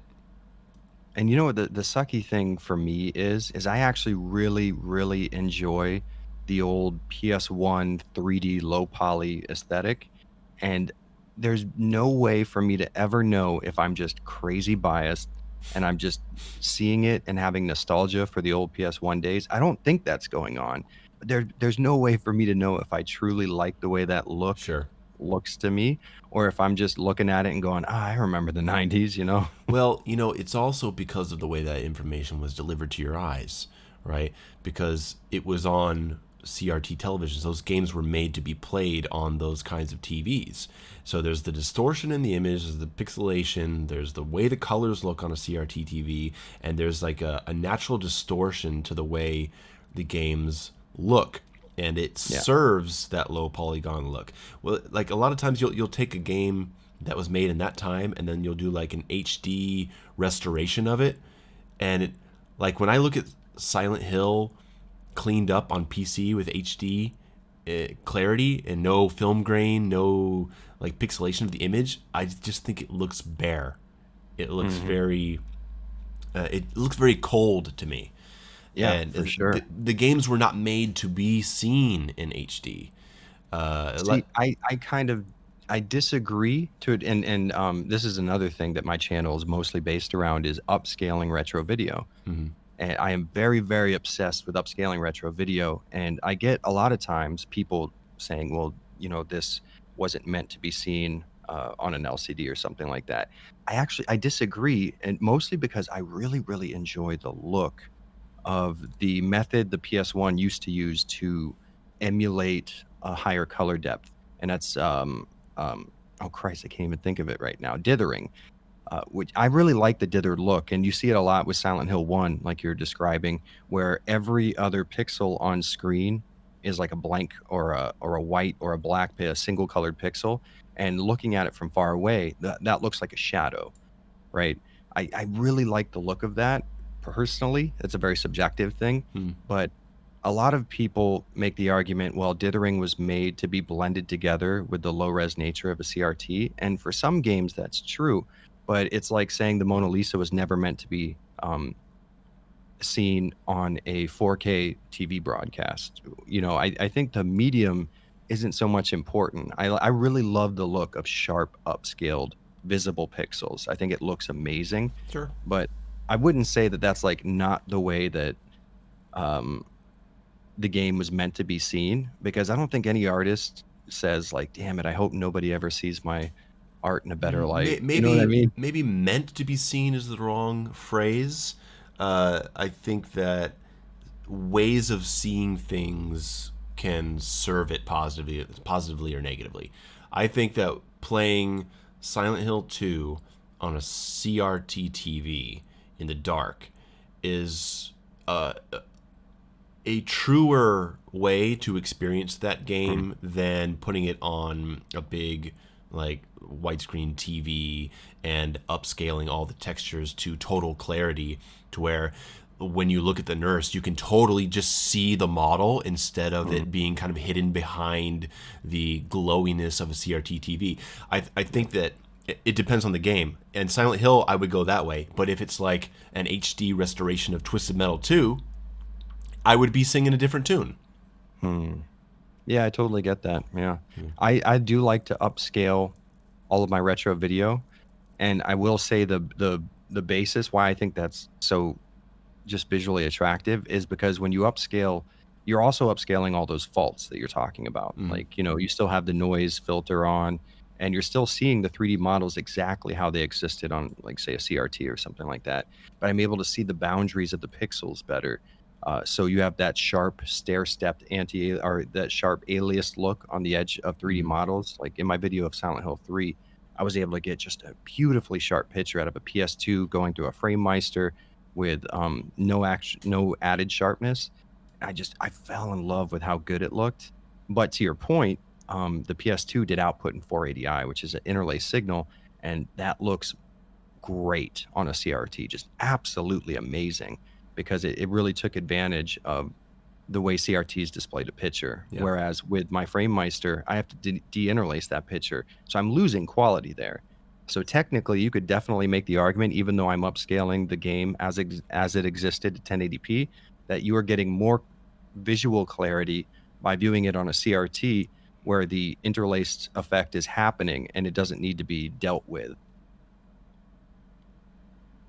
But I am kind of a psycho with this visual stuff. No, I like the conversation. This is not stuff that I get to talk to. I don't get to talk to someone about this stuff very often, or ever. Oh man, this is stuff I just have built up inside of me. And if someone mentions retro video games, I'm like, RGB, upscale it right now. It just shoots out of me. Oh, you have a Resident Evil Apocalypse retrospective? I'm so gonna watch that. Yeah. I can't wait to see that. I was a little surprised by, wait, Apocalypse is the second movie, Yeah. right? Yeah. I was actually surprised. I remember it being a lot worse than it was. And then I I went through and watched it and I was like, okay, you know what? This is a lot better than I remember. I just enjoyed the hell out of it when I saw it in the movie theater. I just didn't take it seriously. Yeah, I think that's what I was doing when I first watched it. I was like, okay, the first Resident Evil movie missed the mark. It was enjoyable, but it definitely missed the mark as far as Resident Evil Right. goes. So the second one, they're going to clean that all up and we're going to have an actual Resident Evil experience. I know that Jill's in this one, so all right, I'm sitting down for a Resident Evil thing. And I didn't get that and I was really disappointed. not. And then I never watched it again until that video. And I came out of it going, oh, damn, there was a lot of really cool shit in this movie. I guess I just wasn't giving it enough credit. Have you seen Red Letter Media's video where they watch Resident Evil 1, 2, 3, and 4 together? No, but I've been told that it's amazing. It is so funny, man. It's just, like they don't know anything about Resident Evil, right? And so, I mean, they aren't fans of the That's like the games. They don't know the purest way to movies, and watch so they those watched all movies. 4 movies together, and the movies just get more and more ridiculous. And so, they're cut together of them watching that stuff in their Resident Evil 5 review is one of the funniest things I've ever seen. You'll I'm laugh down till you to cry. watch that for sure. Well, Jared, this has been a really cool conversation. I don't know if there's anything else that you'd like to talk about. We've been on here for, I don't know, almost 2 hours, I think, or an hour and a half. Yeah. So, Nice. is there anything else that you'd like to bring up before we close this? Any projects you're working on you want to mention?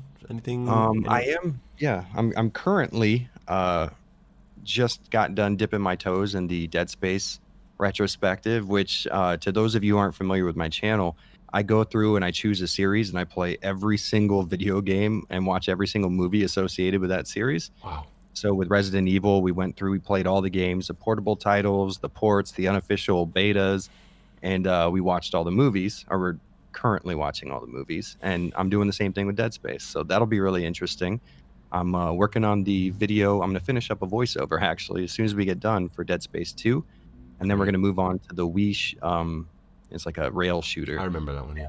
Watch the animated movies. I plan on covering the motion comics. So if you get into that stuff, you might get into what I'm saying about it. That's great. It sounds like you really enjoy the format that you're doing. I do. I love it. I really get a kick out of comparing ports. So if I play a series like Resident Evil or Dead Space where I know there's a guaranteed PS3 360 version and some other console out there, I'm in heaven comparing those things. How was the response to your Downpour video? I think it was relatively, cut 50-50. Some people said, oh, thank God someone else said that about this game. And other people said, oh, really? This was like my favorite in the series. Yeah. And I try to put myself in other people's shoes a lot of times, especially when reading comments and someone says, well, here's why I love this game that you hated or whatever. But with Downpour, I guess I just don't see it. I don't think I'm able to. Sure. it wasn't super negative. There weren't people like trying to burn me at the stake in the comments, but I did get a lot of people who are respectfully disagreeing, which is always awesome. Yeah, that's great. That's the stuff you can engage with, right? Yeah. I mean, anyone who starts their comment with, I guess, LOL, and then you just like, you're gone. I Yeah. already know what you're It's trying to say. There's nonsense. no point. There's no point in even engaging with it. Yeah, it kind of kills me. I get a lot of just garbage comments, but to be totally fair to the people who comment on my videos, I would say 99.99% of every comment I get is really, really positive or is a really positive engagement. They'll be like, "Oh, Yeah. what's the game on, whatever timestamp?" I'll be like, "Oh, it's this game." And then we'll just start in the comment thread just a bunch of comments back and forth about like experiences with old 2D RPGs and stuff. That's nice. Like even negative comments. I mean, there's good negative comments. All right. There's people Oh who yeah, for sure. disagree, who can word what they're saying, and then or maybe they don't understand something and they want a clarification. That stuff's all Mhm. cool to engage with, because I get the sense from the videos of yours that I've watched, and I try to do the same myself. I don't know how well I pull it off, but the when you're calling a game bad, even calling a game trash, you're not insulting the people who enjoy the game, right? I do try to make that clear. Yeah. It's not always successful because this stuff is Mhm. emotional, Yeah. but some people will take offense at pointing out like an objective fact about a Mhm. game. If you're like, Yeah. this game has really bad AI, that like they just can't handle it, right? And Yeah. they freak out, and you're like, this is when it's a matter of opinion, it's good to state it that way, right? Mhm. But sometimes things are just fact, right? If you're like, hey, the colors are washed out, or this balance is totally broken, and or Mhm. something like that. Like some things are just the way they are, Yeah. and some people don't like when you call that stuff out. But you never want to like, if they like that, cool, right? Like if that's what they Mhm. like, I got no problem with you. And I get the feeling, even from watching something like Downpour, where you were pretty harsh on it, like you're not coming after the people who like it. Yeah. That is the goal. I mean, there are some games that I really don't like and I can't see. It's like Mhm. with Downpour. I just don't get it. I don't get what people enjoy about this video game. And then I think about it and I'm like, I've tried to get a lot of people to play the Stalker series and they come back hating it. So I know a I lot have of a people don't like personal soccer, and I understanding. haven't played it myself. It is very, very either hate it or you fall deeply and madly in love with it. Sure. But there is no in the middle. There's no one's like, yeah, I tried Stalker, it was okay. Like that doesn't exist. I'm gonna And try it because then. it's a super polarizing game. But yeah, my comments I would say are just mostly people who are just genuinely wanting to get information or wanting to share their own experience. But every once in a while, like we were talking about, we started our channels to get people to play these games, and I'll get a comment going, "Yeah, I never really thought about this one. I always passed by it in my local retro shop or whatever. I finally picked it up last week, and I loved it." And that's like heaven to a Yes. content creator reading those comments. It's like, oh, the one thing I'm trying to accomplish. Someone said, "Hey, by the way, you're successful at it." That's that man. That is the best feeling when you have a game that you think deserves to be seen by a larger audience, and you can make a little dent. Yeah. If Uh, I could get one comment like that from every video, some videos I have, break the 40,000 views barrier and stuff. And sure. if I just get one comment out of those hundreds that says, "Yeah, I tried this out, is really good," I'm good. I can Yeah. just sit back and relax. No, it's a sense of accomplishment. Do you know the game Duskers? I don't think so. It's a horror space drone game where you're controlling drones from a top-down perspective, and you enter everything by text command. There's no mouse. Interesting. Very cool. I did a video about it. I do some indie features, and I did a Mhm. video on it, expecting nothing, and it blew up, and it has over 500,000 views. I Wow. don't know what the hell happened.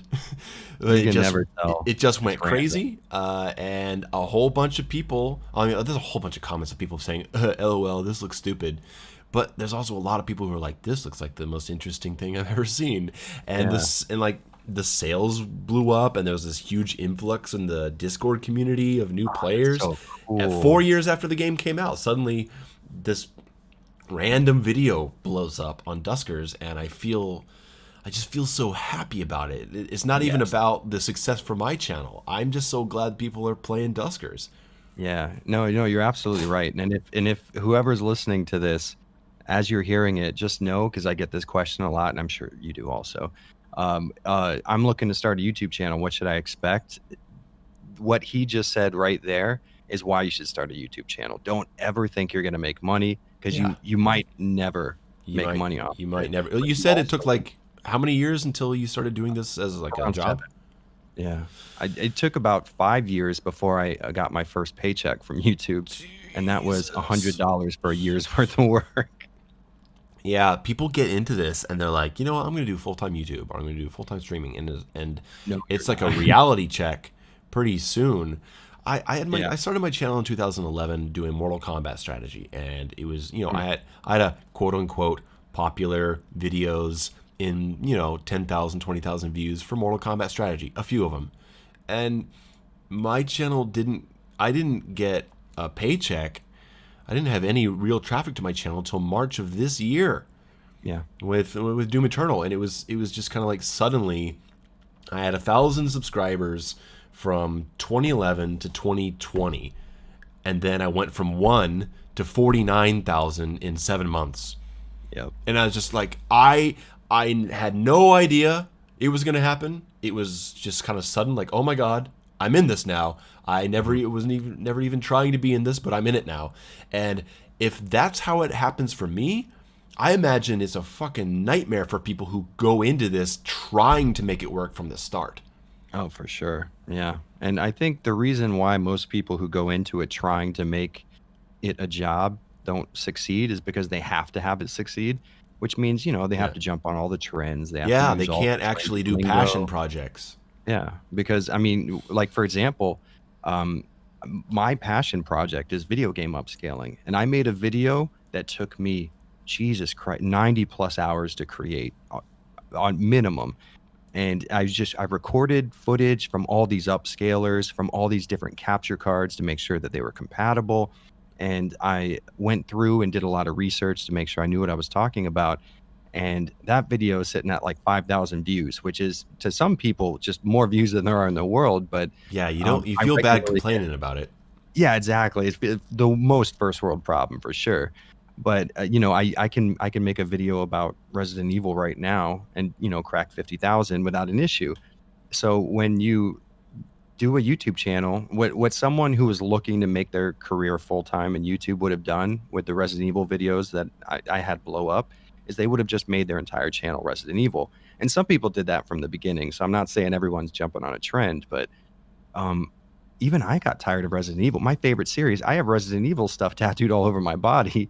But towards the end of that retrospective, I was like, Jesus Christ, thanks God there's no more Resident Evil games to play. Yeah, you've got so many videos on the Resident Evil retrospective. Yeah, So wait, you know many. what? I was like, it'll be a quick couple of months. I'll run through all the games. And then like 2 years later, I was like, what the fuck am I still doing here?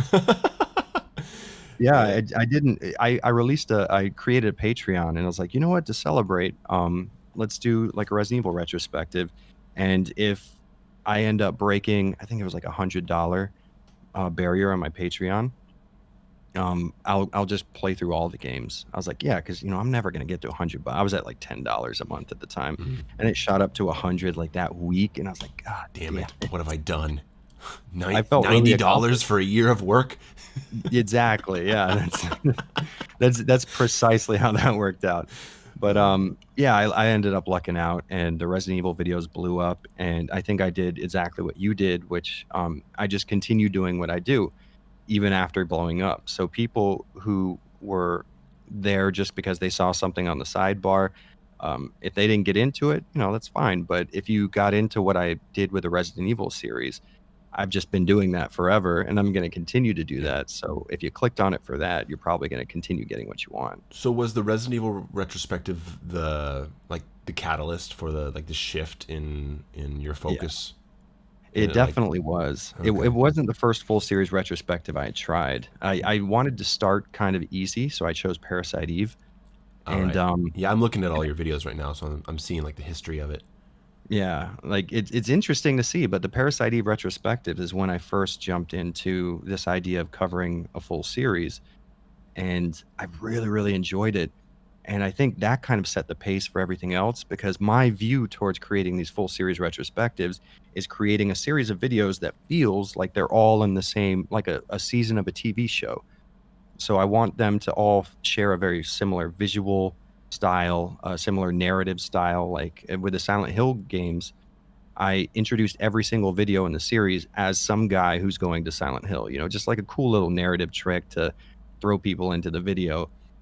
So I'll start out like my Silent Hill uh, 4 videos saying like, I thought everything was wrapped up when we finished with Heather and all this nonsense going on with the cult, but I guess we got to take another trip down to that foggy old town, stuff like Sure, that. like a narrative feel. Yeah. So I wanted every video in the series to follow a similar feel in that kind of way. They don't all have a narrative string tying them together, but I like to create custom intros for every retrospective so that when you're watching the Parasite Eve retrospective, you're having a different experience than if you're watching the Dead Space retrospective. I think So I that's wanted a them good to be choice. distinct like that. And I think Resident Evil is what really cemented that entire approach because I had to put a lot of work into those videos.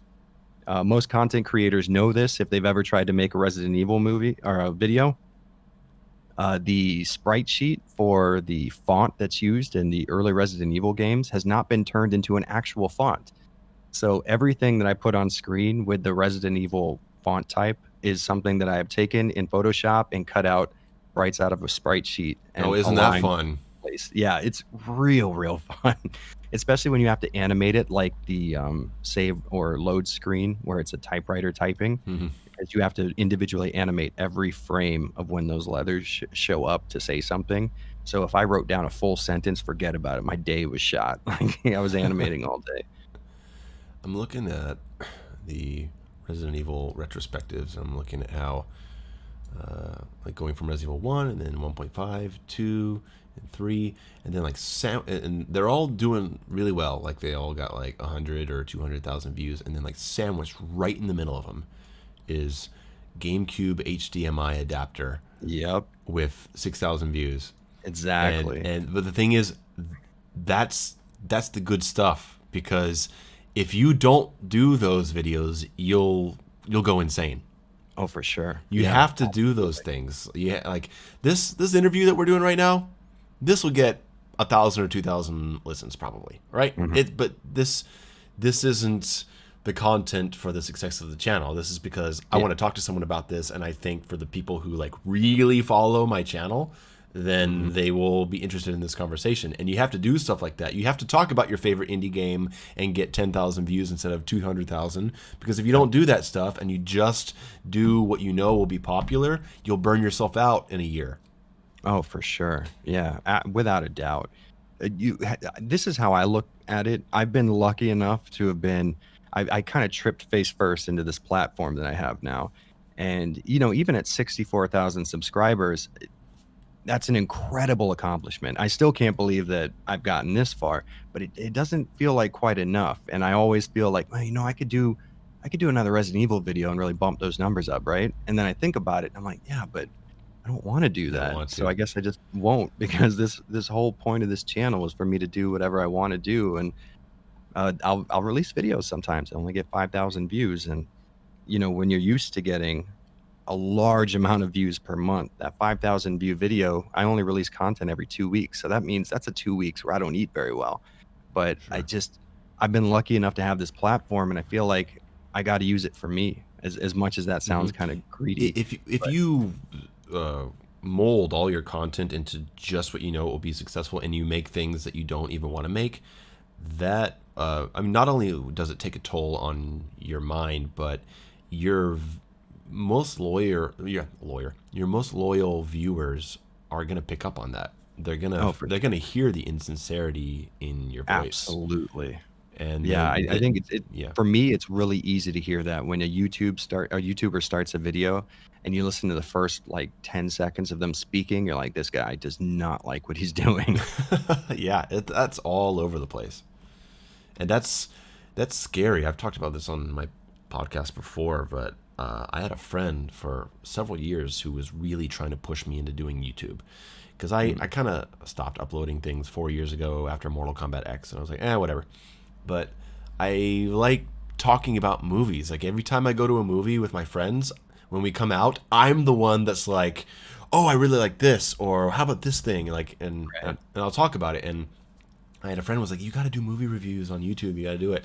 And I was like, "No, no, I don't want to do this," because I've seen what happens to other channels when they feel trapped by their successful content and they feel pressured to do that, or they go 2 weeks without being able to upload something and the audience is angry Yeah. that they're not in it. I was like, this seems like way too much stress. I don't want to do it. Yeah.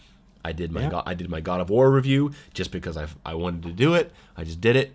It got no attention until a year later, and then Doom happened, and I was like, I'm gonna make this video talking about this one thing, and then so I was like, okay, okay, I guess I'm actually gonna be doing the thing that I have avoided doing for 2 years, but fuck it, let's see how it goes. And from the very beginning, like, I wasn't.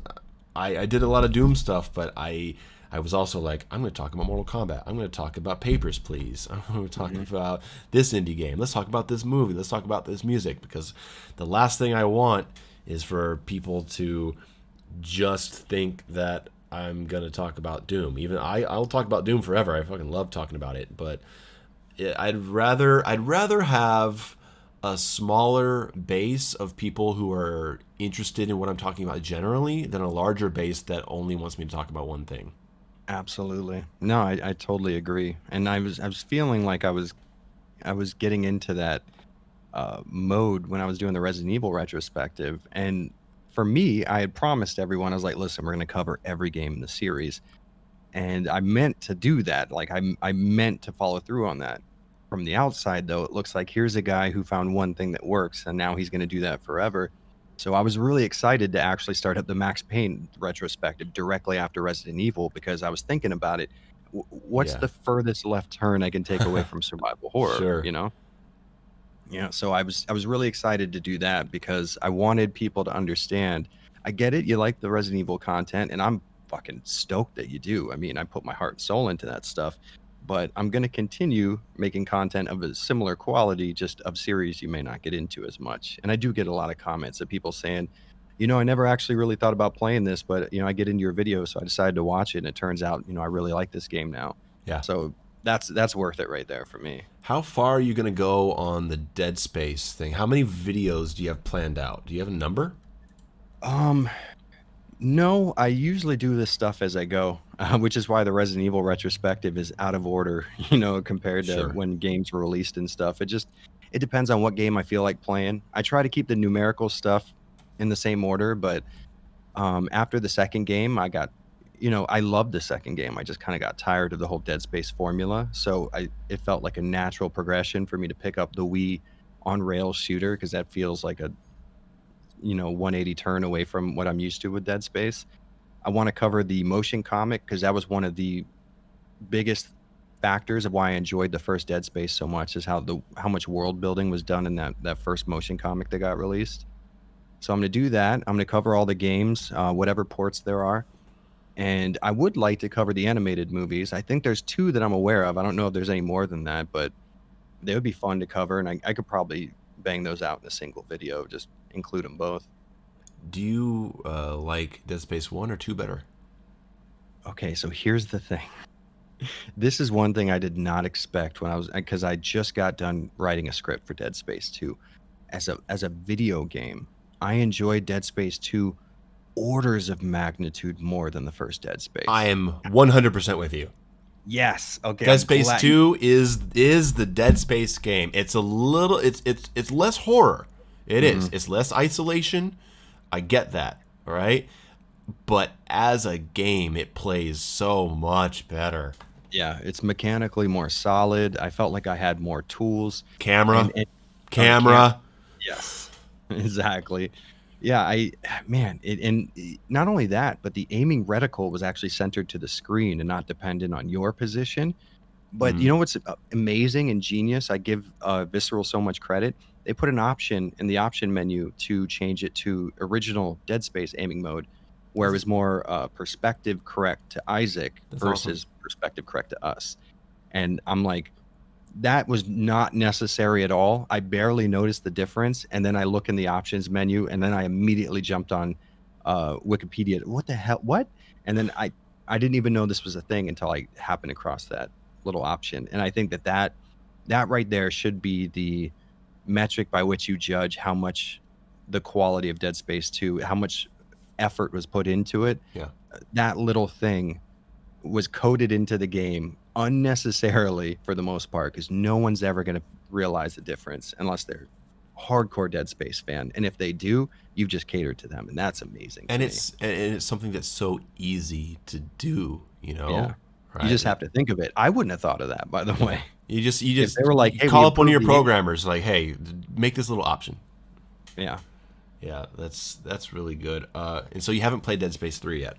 I have not. That's the only game I've never played. Um, But I will say this, going into it, I found out, and this was something I wasn't aware of. Dead Space 1 was always really, really easy to me. So when I started Dead Space 2, I put it on survivalist difficulty.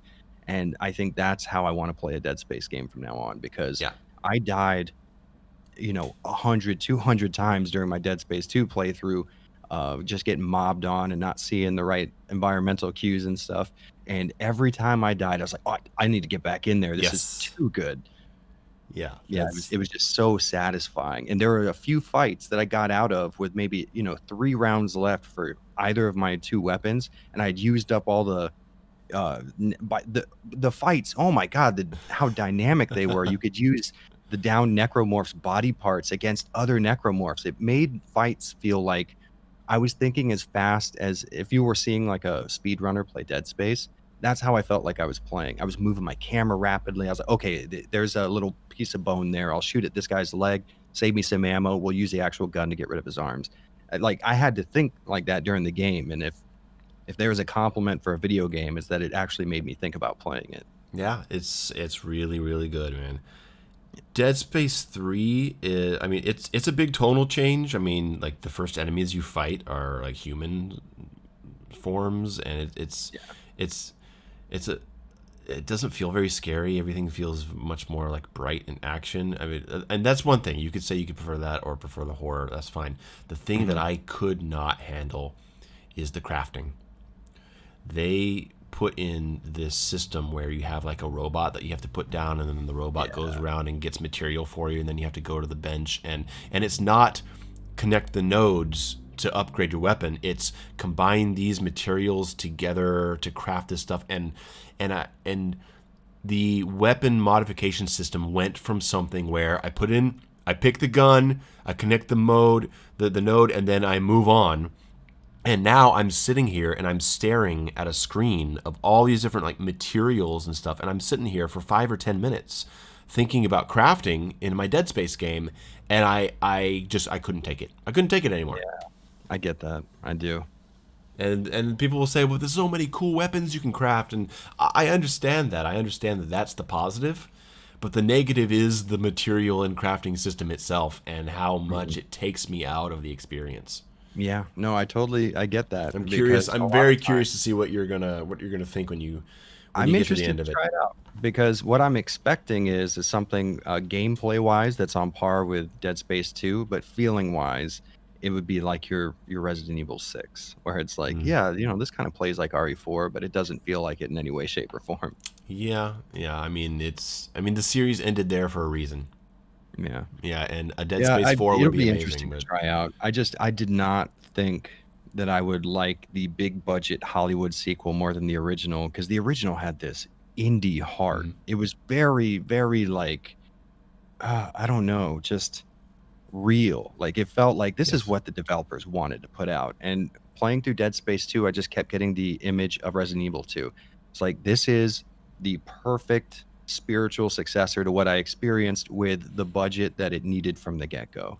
So we're seeing the things on screen now that were only hinted at in audio logs in Sure. Dead Space 1, like a full-scale outbreak on a space station, complete with windows where you could see the chaos going on and ships crashing into buildings. And it felt like Resident Evil 2 to me. It felt It's like that same experience upgraded with the budget. it's very Alien to Aliens, Yeah. right? Which are both excellent films. And Mhm. if someone prefers Alien or someone prefers Aliens, all you can do is nod your head and be like, "Yep." Yeah, fair Like enough. I can't argue with you at all. They are complementary films and so different at the same time. Yeah, no, I totally agree. Jared, I think this is probably a good place to end it. We went on like another 30 minutes after I thought we were ending. Yeah. So this has been a really cool talk, man. I'd like to keep up with you as you go forward into this stuff. I can't wait to see I can't wait for your Dead Space 2 video. When does that come out? Um, you know what? It's supposed to come out next. My release schedule is every other Wednesday. Uh, I'm just now finishing the voiceover. Let's see if I can really hunker down and get some editing done. But next week at some point, we'll put it that way. Okay, great. In 5 days, my Cry of Fear video will be up, and I think you'll like that a Nice. lot. It's about 25 minutes, and it goes into some pretty cool stuff. So I would wager it's going to be a sight better than my Cry of Fear video. Oh, yeah? which was Is it? one of those videos in the early days where uh, I was not very good. I have a whole like 6 minute section just on the frustrations of the animal statue puzzle. Okay. It's very Twin Perfect Silent Hill Downpour when they talk about the color puzzle. It's Nice. very that. All right, man. So I guess we'll call it here. Everyone, thank you so much for listening to this latest episode of Profiles in Gaming Enthusiasm. I want to thank Jared from Avalanche Reviews. Thank you so much for coming on. This has been a pleasure. Absolutely, man. Pleasure's all on this side of the table. All right, everybody. See you in the next episode.